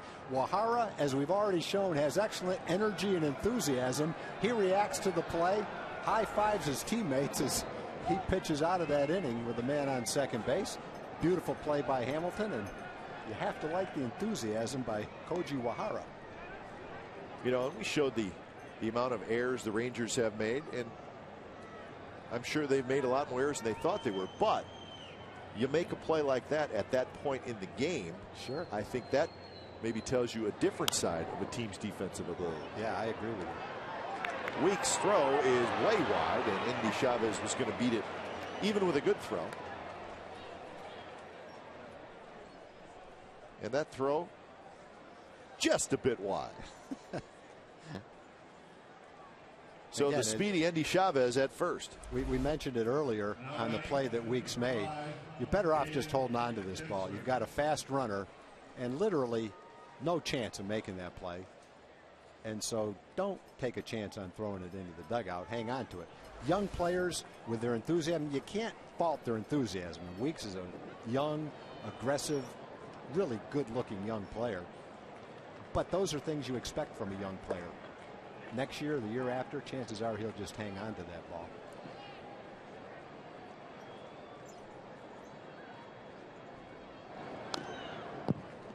Kinsler had a big hit in this game, a 2-out RBI double. That was in the 6th inning. Remember, Torrealba got thrown out at second on a controversial call. So there was 2 outs and nobody on in that 6th inning. But Andy Chavez reached on the air, and that was costly because Kinsler came through. The other thing I think Cahill relies on is the catcher to catch a lot of balls in the dirt. He was among the league leaders in wild pitches. And there's been a number of times today where Powell has been asked to catch balls in the dirt. Right now is an important time to be able to do it. Man on first and nobody out. That one hit hard, but foul headed toward the A's bullpen. Time Chavez was on the run, it looked like Ron Washington again tried to utilize the hit and run play. Washington's a very aggressive manager. He wants his base runners to be aggressive, and when you've got speed on the bases and a guy that can handle the bat, good time to try to do it. Well, the Rangers 3rd in the American League in runs scored. Just in case it was on again, a little pitch out. In fact, the top 3 teams, Tom, in the American League in runs scored: Red Sox, Yankees, Rangers. Top 3 teams in home runs in the American League: Yankees, Red Sox, Rangers. Top 3 records in the American League: Boston, the Yankees, and the Rangers. Swing and a miss by Kinsler. Time now for a DirecTV game break. Let's go back to Yankee Stadium. It was 3-0 Yankees, but Jorge Posada have a day. Bases loaded. That's a grand slam, folks. So Posada with the grand slam. He's having a big day. Yankees 7, the Rays 1. That game in the top of the 6th inning. Get every MLB game and the most in HD. Call 1-800-DirecTV. So the Yankees look like they're going to get a win over the Rays. Still hard to believe what happened in that series last night. CC Sabathia lost the game, gave up 5 runs, gave up 5 solo home runs. Yeah, that's pretty amazing. Man. But a different story today in New York. Fair into the left field corner by Elvis Andrus. Andy Chavez is very fast. He hits the bag at third. He's being waved home, and he will score without a throw. So Elvis Andrus comes through, another RBI double for the Rangers, and they lead 3-1.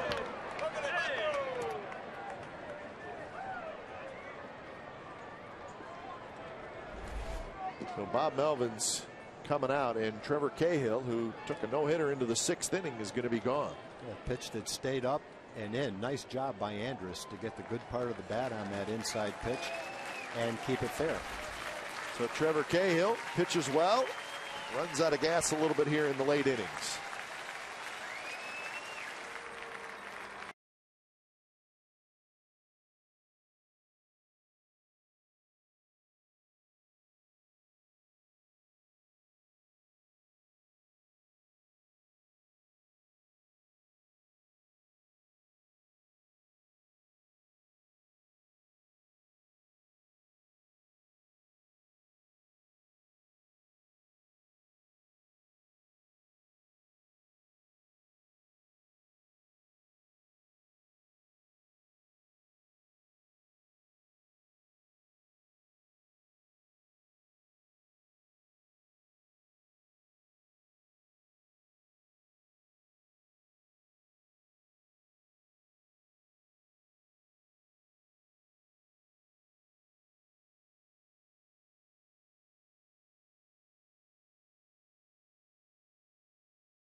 They lead 3-1 over the Athletics. Trevor Cahill pitched well today, but he is out of the game. 1 out here in the 8th.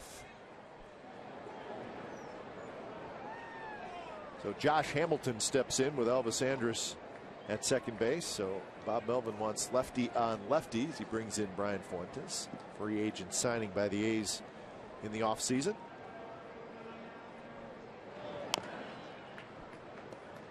But Trevor Cahill did not allow a hit through the first 5 innings. But in innings 6, 7, and 8, he allowed 7 hits. Yeah, through 5 innings, the only base runner was Andrus, who got on an error and then was erased trying to go to third on a ball in the dirt. So he only faced 15 hitters through 5 innings. That one's hit to Sizemore, who makes a diving play, throws. Not in time. The ball rolls away from Connor Jackson, and Andrus a big turn at third, and then he stops. Yeah, he can score though. They're going to give him home. Yeah, the ball must have went into the dugout. Yeah. So if it goes in the dugout, guess you get the 1-1, right? It's a beautiful play by Sizemore just to catch the ball. Then probably the easier part of the play was the throw to first. The pitch in, sliced into left field hard. Second time he's made a beautiful stop. Looks like Hamilton's going to beat it out for an infield hit, but then the throw gets by Connor Jackson. Couldn't tell whether the throw was really offline or whether Jackson wasn't able to come off the bag to catch it. Well, it goes as a single and an error, and another run in.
here in the top of the 8th inning. This is the young hard-throwing right-hander Faustino de los Santos. He has pitched well in 16 games for the A's, and they like him. They think he could be an important part of their bullpen going into the future. There he faces Michael Young. Young had a good swing, fouled it back. So that play on Hamilton goes as a single. And then the error is on Sizemore, and the error allowed Elvis Sanders to score. So 4 errors in the game by the Athletics, and the last 3 have helped the Rangers score. It looked like Sizemore had saved a run by making a beautiful stop on that hard hit ball. And the throw got away from him a little bit. Connor Jackson stayed on the bag, tried to stretch and catch it, couldn't do it. The ball got by him, the run scored, Hamilton went to second. So 0-2 to Michael Young, who's 0 for 3, a couple of groundouts and a strikeout. Josh Hamilton sliding headfirst into first base on that play.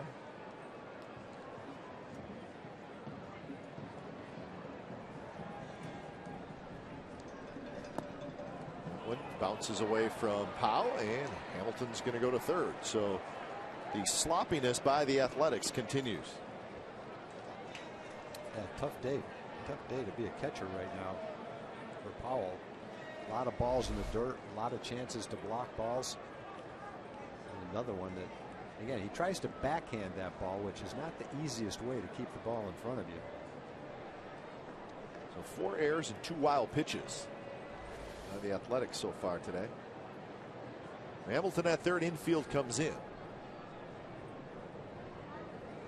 Outfield plays straight away.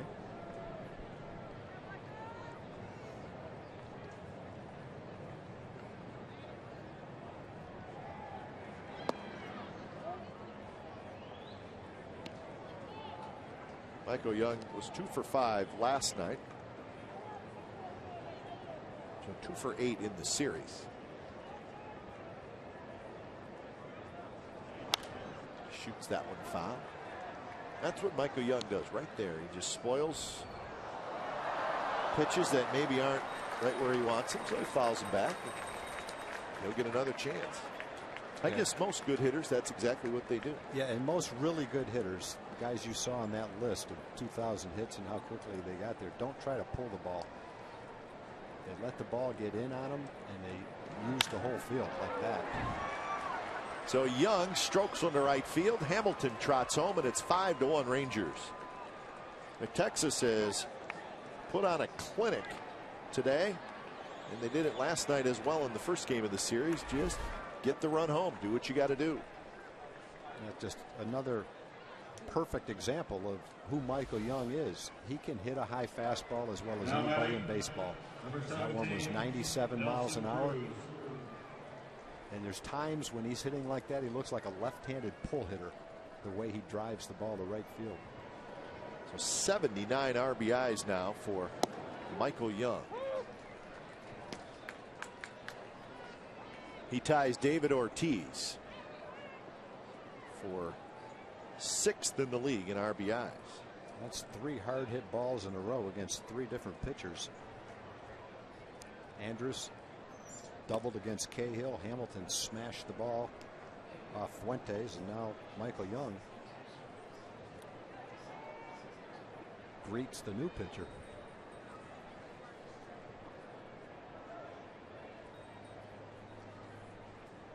Nelson Cruz is 1 for 3. Slider stays high. So a single, a strikeout, a double, a single, an error, and another single. That's how the top of the 8th has gone, and Texas has scored 3 times. So they have opened this game up now with a 5-1 lead.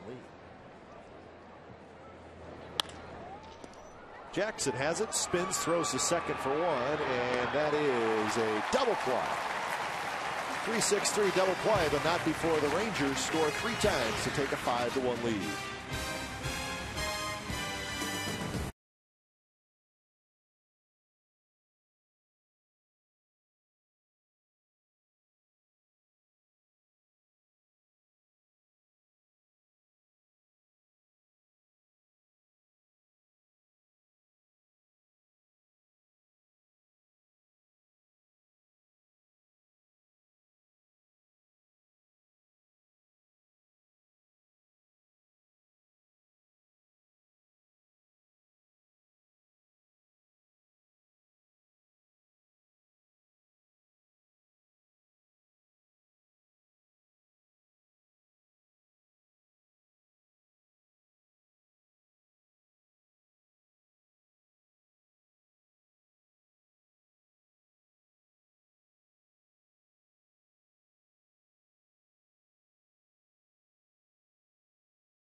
One A Day Men's, the official multivitamin of Major League Baseball.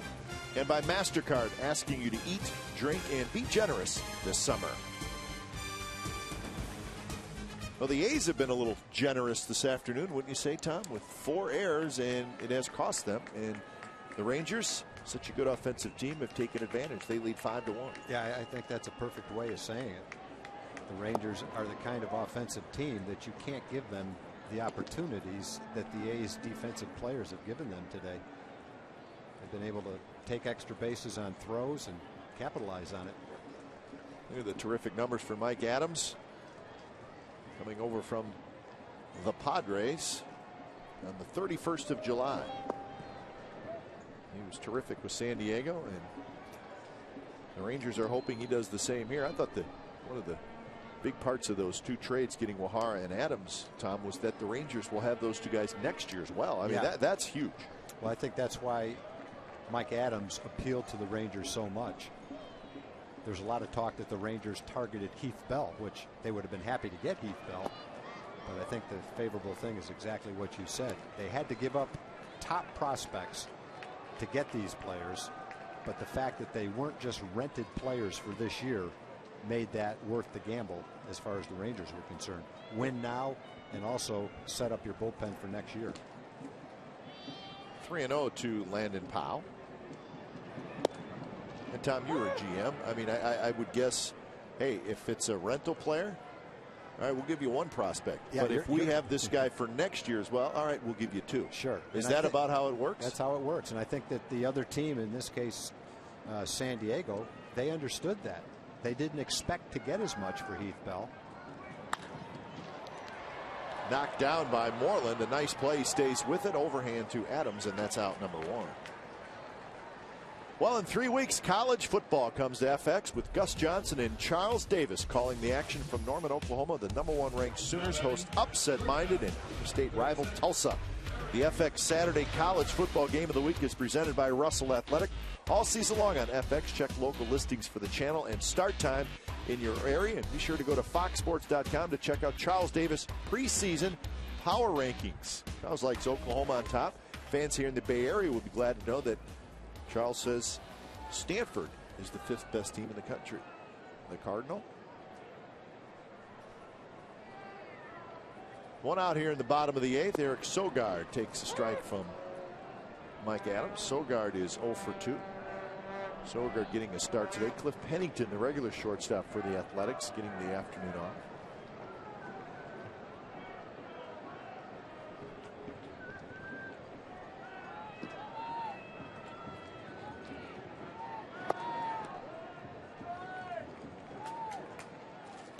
Kobe Lewis, 6 1/3. Darren Oliver pitched to 1 batter, gave up a hit, and then Wahara came in and got 2 huge outs in the bottom of the 7th inning.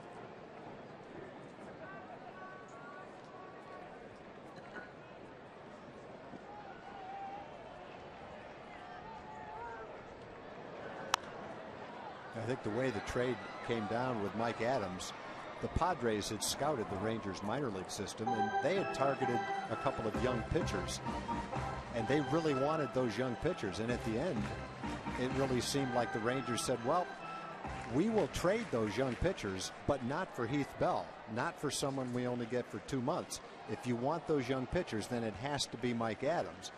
The Padres wanted to keep Mike Adams because they wanted him for next year too, but in order to get those young pitchers, they were willing to give up Adams, and both teams made a trade that they were happy with.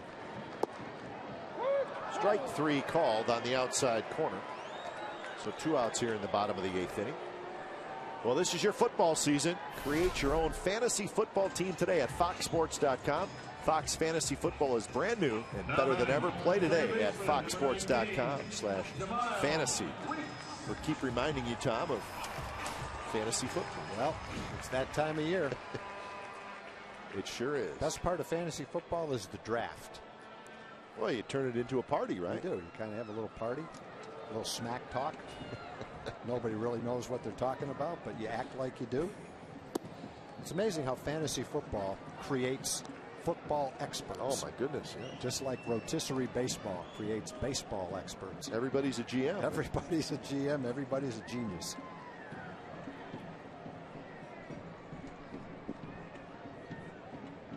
Top of the order in Jemiah Weeks, who's had a good afternoon, a double and a triple. He takes a bit inside.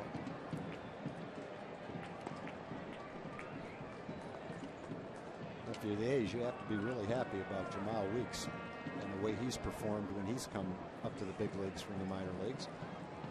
#1 draft choice, a lot was expected anyway, but based on the way he's performed, pretty hard not to imagine him becoming a top player in the next 10 years. Speed. Might have to work on his defense a little bit, but all young players do. He looks like he can handle the bat. I'm sure Bob Melvin feels the same way about him. Well, they liked him so much that they traded their everyday second baseman Mark Ellis to the Colorado Rockies.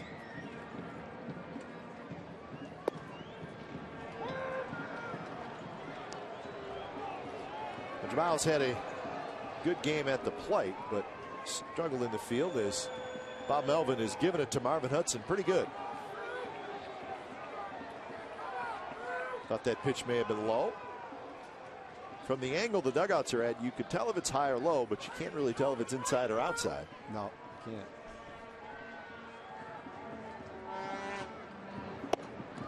Pitch is outside, 3-2. So you be the judge. Remember, it's not where the catcher catches it, it's where it goes by the plate, not where it goes by the hitter either. It's where it goes over home plate. And virtually every ball thrown is going down, so it's lower when the catcher catches it than it is when it goes by home plate. Weeks lines it to center field, and that's a base hit. So some kind of game. Jemiah Weeks, single, double, triple. He's 3 for 4. So that's the 5th hit for the A's. It has not been a good performance today by the Athletics. They've made 4 errors, 2 wild pitches. Now batting, third baseman. They've been out hit 9 to 5. Scott Sizemore. 1 for 7 with runners in scoring position. So if we tell you the score is 5-1, the A's are losing, you probably would not be surprised. And the thing about Jemiah Weeks and the 3 hits he's got today, you can get 3 hits. Bounce a ground ball through the infield, bloop one in. But every ball he's hit has been hit right on the sweet part of the bat. 2 double and a triple down the right field line. And that base hit up the middle was a hard hit ball too. Looks like he has a quick bat and he can handle the fastball on the inside part of the plate. And I think that's a key for a young hitter. If you have trouble hitting the inside fastball, you're going to see it a lot until you show that you can. And at least based on today, Weeks can handle the fastball in. Weeks takes off. Torrealba's throw is a bit late, and Weeks has a stolen base.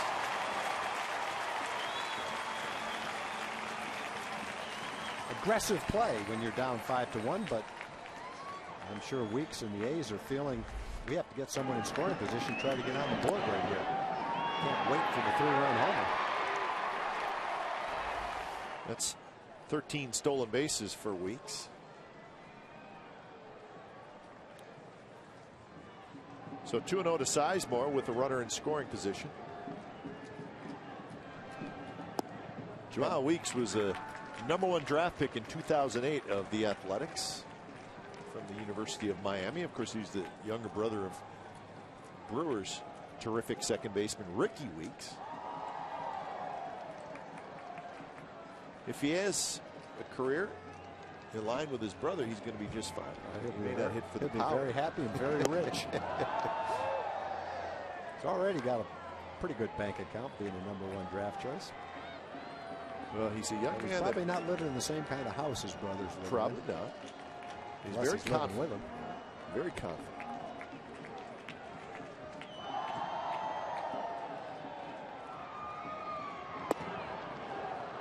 Like a high slider, and it's 3-2 now to Sizemore. And not the sharpest outing so far for Adams. 10 balls, 10 strikes. He relies on the cutter. He throws a lot of them, sometimes up to 50% cutters, which is a fastball that just moves a little bit from right to left, a couple inches. His cutter's around 89 miles an hour. His fastball's 93 or 94.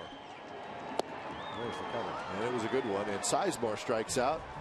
So the A's have struck out 11 times in the game. Rangers 5, A's 1.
It is the 9th inning from the Coliseum in Oakland. A's go back to their bullpen and they get the left-hander Craig Breslow. Appearance number 50 for Breslow.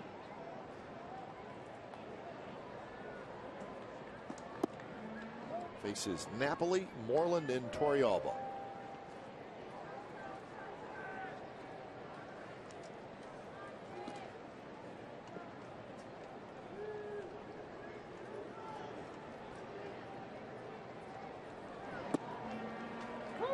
Napoli had an RBI double in the 7th inning.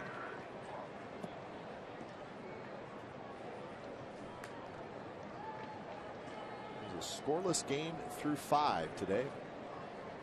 Texas has scored in each inning since then. 1 in the 6th, 1 in the 7th, 3 in the 8th. Swing and a miss by Napoli, and that is strikeout number 1.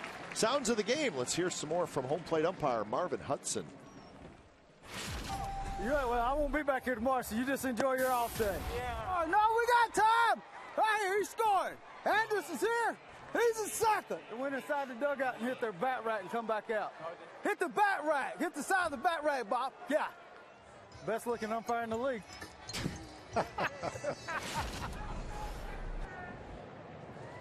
Now, was he talking about himself or was he talking about Brian Runge?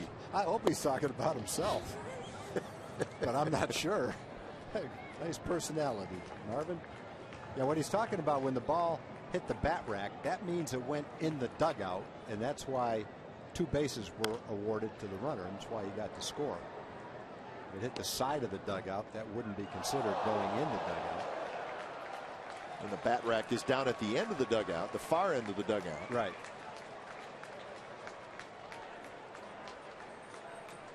Someone must have made a good catch. Big reaction in the stands anyway. So 1-1 the count to Mitch Moreland, who's 0 for 3. Lofts this one down the left field line. There's that foul territory here at the Coliseum. Significantly more foul territory than any other ballpark in baseball. Yeah, you can run for a long time and not get to the stands here. Man.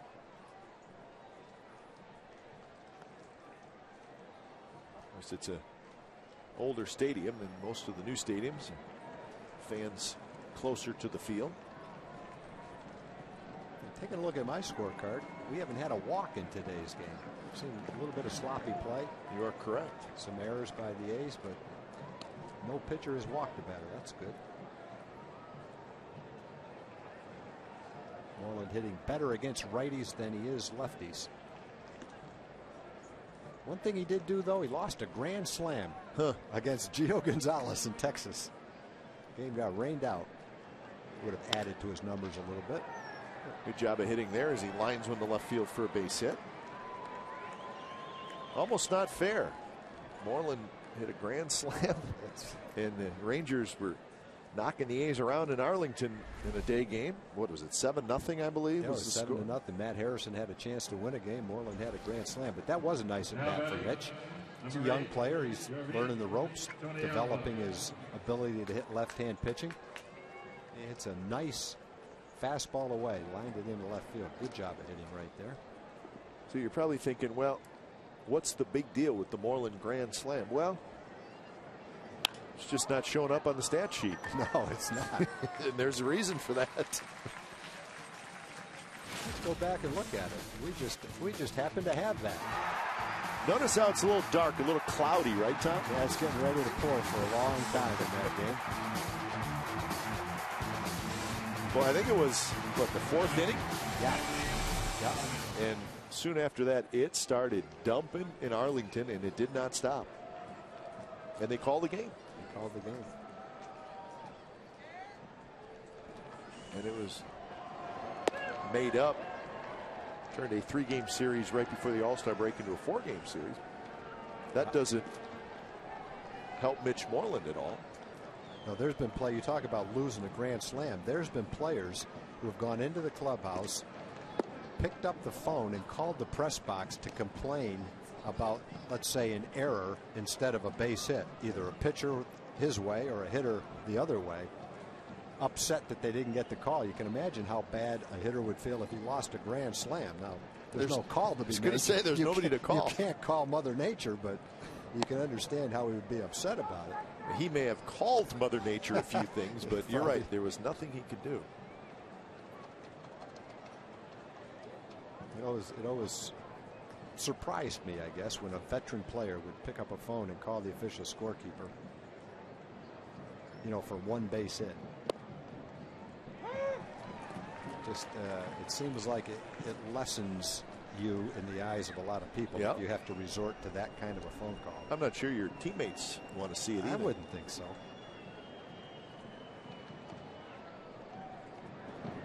Up and in Andy Chavez, and he has a walk. So 2 on 2 out for Kinsler. Well, the pitcher that day for the A's was Gio Gonzalez.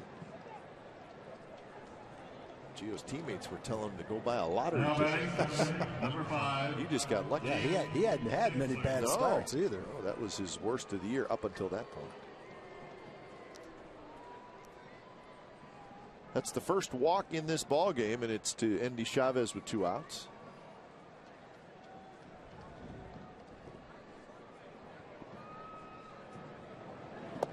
Kinsler takes low.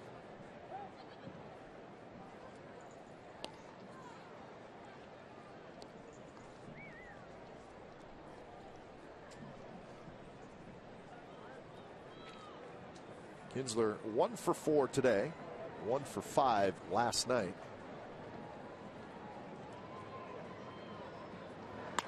Hits that one hard, and it's past Sizemore down the left field line.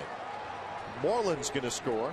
Here comes Andy Chavez. He's going to be waved home, and it's another run-scoring double for the Rangers. This one by Kinsler, and it's 7-1 as it knocks home a pair. We talked about the nice quick bat that Jamal Weeks has shown today on pitches in. Kinsler doing the same thing. Got a fastball inside part of the plate. Shows a quick bat. Now Ball that just gets by the glove of Sizemore at third base. He's knocked down a couple of smashes, but he wasn't able to knock that one down. 4 doubles in the game. And as I look at it, Tom, every one of those doubles has knocked in a run. Yeah. So Anders grounds out, but 2 more runs for the Rangers. They lead 7-1 as we head to the bottom of the 9th.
Get him some work. It's a 7-1 Texas lead over the Oakland Athletics.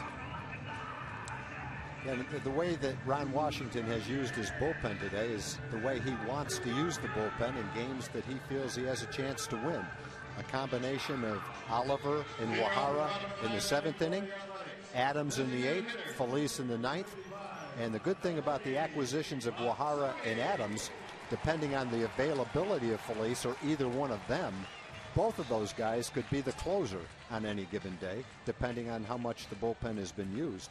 A lot of flexibility now, and not quite the same need to push the starting pitcher that extra 10 or 15 pitches or that extra inning if he doesn't have to, as you're trying to keep them strong coming down the stretch. Rangers are hoping to get into postseason play, and they want their pitchers fresh for that too. Hideki Matsui to lead it off against Neftali Feliz, and then it's Willingham and DeJesus. 9th inning, 7-1, Rangers lead. Well, here's a question for you. You ever seen a real good team with a bad bullpen? No. Not very often. That's very unlikely. If they do, they must have one of the best starting staffs in baseball.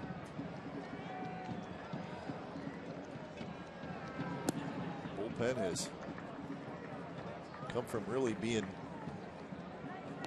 5 or 6 last guys on your roster maybe 20 years ago now, or 30 years ago now. Boy, oh boy. Yeah, it's a age of specialization. There's no doubt about that. And I think all managers, and I guess the guys in the bullpen too, like it when you can define the roles of all the guys in your bullpen. Just talked about the late inning and how it sets up for the Rangers. But they got other guys in the bullpen that also can be used like that. Mark Lowe and Yoshinori Tateyama can both be used from the 6th inning on. You can't pitch these guys every day, and if you're winning a lot of games and you want guys in the bullpen helping you to save a ball game, Tateyama and Mark Lowe have both done an excellent job, and they've got a guy like Scott Feldman, a former starting pitcher, who sets up as a good long reliever right now. Well, it's time for the Just for Men Keep Your Edge Spotlight. It was Colby Lewis, who was terrific today. 6 1/3, 3 hits, just 1 run, no walks, and 8 strikeouts for Colby Lewis, and he is in line to pick up his 11th win of the year. So Colby Lewis, very impressive today. Just as Colby Lewis gives the Rangers the edge, you too can keep your edge with Just for Men mustache and beard. Matsui takes off. He'll get to second. Pitch called to strike. Probably ruled indifference on the part of the defense. Obviously not a save situation, but Ron Washington wants to make sure that Felice gets enough work to stay sharp. And what a closer has to fight in this situation is you're in the game without quite the same adrenaline rush that you get when you come in to close out a game. I don't think it's unusual to see a closer struggle when he comes into this kind of ball game. It's not an excuse, but it does seem to happen.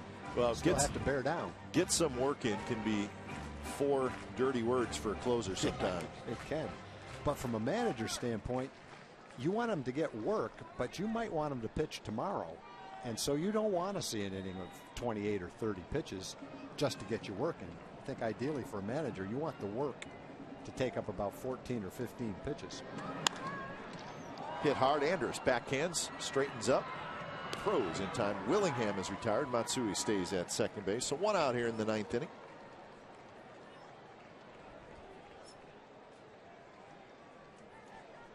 So David DeJesus steps in.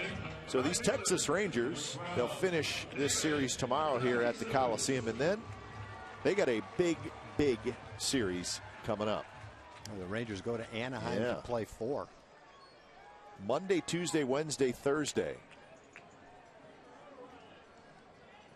And they have dominated the Athletics in this series, so I'm sure they're thinking, hey, if you believe in momentum in baseball from day to day, I'm sure they would love to have some going into that series down in Anaheim starting Monday night. 4 games against the Angels. So Mike the Scioscia, Big A will be rocking. It will. Mike Scioscia said he won't readjust his rotation just for that series. It's too early to do that. So Dan Herron will pitch in Toronto, but they will see Jared Weaver and Irvin Santana. Well, looking at the pitching matchups for that series, in game 1 on Monday night, Garrett Richards, who I believe is making his second major league start, will open that series for the Angels against these Rangers. So indeed, he is not changing things up. No, that's a big game for the kid. Maybe if it was the middle of September, then it would probably be a different story. Yeah, the last 3 games of the year between the Rangers and the Angels will be in Anaheim, and I would suspect he will adjust his rotation for that series. Might even have someone pitching on 2 or 3 days rest if they have to. So 10 games left between the Angels and the Rangers this year. So it would be the Rangers have played really well at home. When they get back from that road trip, they have 4 against the Red Sox, 3 against the Angels, and 3 against Tampa Bay. Yeah, 7 games left total with Boston as the Rangers have to go to Fenway. Yeah. So they got a tough schedule. Yeah.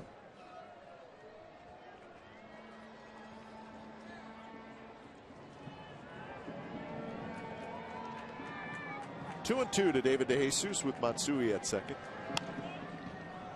And certainly we all keep a close eye on the schedule. But I'm a believer, Tom. Sometimes it's not who you're playing, but how they're playing. Sure.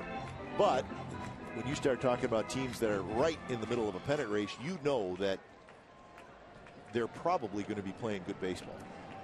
And I think the other teams, we're talking about the Rangers, are saying, boy, tough schedule. We've got these teams to play. Those teams are saying the same things about the Rangers. That's the Red right. Sox are going, wow, we got 7 games left against the Rangers. And Boston's trying to hold off the Yankees. Yeah, it works both ways. Pop up. Foul territory. Long run for everybody. Andrus. Good effort. Goes into a slide. Cannot quite get it. And there's the workout that you get here chasing foul ball. Andrus, if you look where he was and where his slide ended, you realize how far he had to run. Yeah, man. Going to run up about 8 rows into the stands in most stadiums trying to get that. Well, Tom, I can tell you just by looking at the yard markers exactly how far he did run. He's standing at the 35, and he slid right at the goal line. So he ran. Run 35 yards to try. I can guarantee you it was 35 yards. I like that. I wish they had that on every field. I always guess. Had to run at least 40 yards to catch that, with no idea whether it's 50 or 20. We're not guessing. We're telling you. Well, the 50-yard line, if you stood in the middle of the football field, right in the middle, you would be standing right on second base. Sure would. Yeah. Second base is the heart, dead middle of the football field. I guess if you put the 50-yard line down and second base, the pitcher's mound, and home plate don't line up, you got a problem. You got a major problem.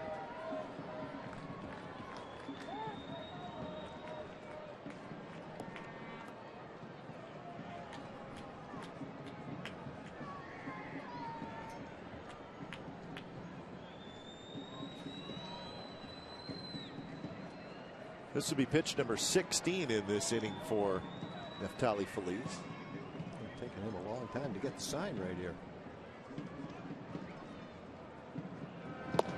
Swing and a miss. 96-mile-an-hour fastball, and DeJesus strikes out. One thing Feliz has done the last couple of times he's pitched, not quite as much today, is he started to utilize his breaking ball instead of being just a fastball pitcher. Benji Molina, who caught for the Rangers last season, a deadline deal to bring him over. Big part of the Rangers' success late in the season, was in town to throw out the first pitch and get his World Series ring. And he had a little conference with Neffy, and he said, you're going to have to throw more breaking balls if you want to be as successful as you can be. And so he started to do that his last couple of times in save situations. Still a fastball pitcher, but you have to mix in some slower pitches to keep the hitters off your fastball, and he's started to do a little more of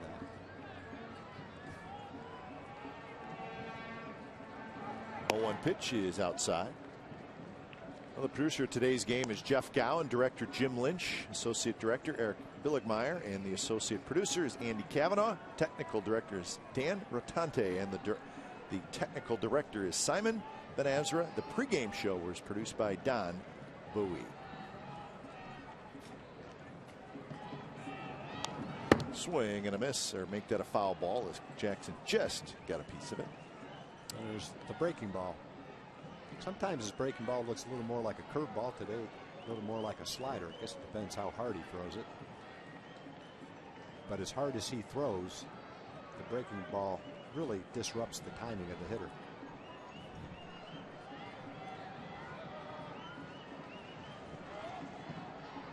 So 1-2 to Connor Jackson. That one's hit toward the shortstop. Andrus ranging far to his left, throws, and a nice play to end the game by Elvis Andrus.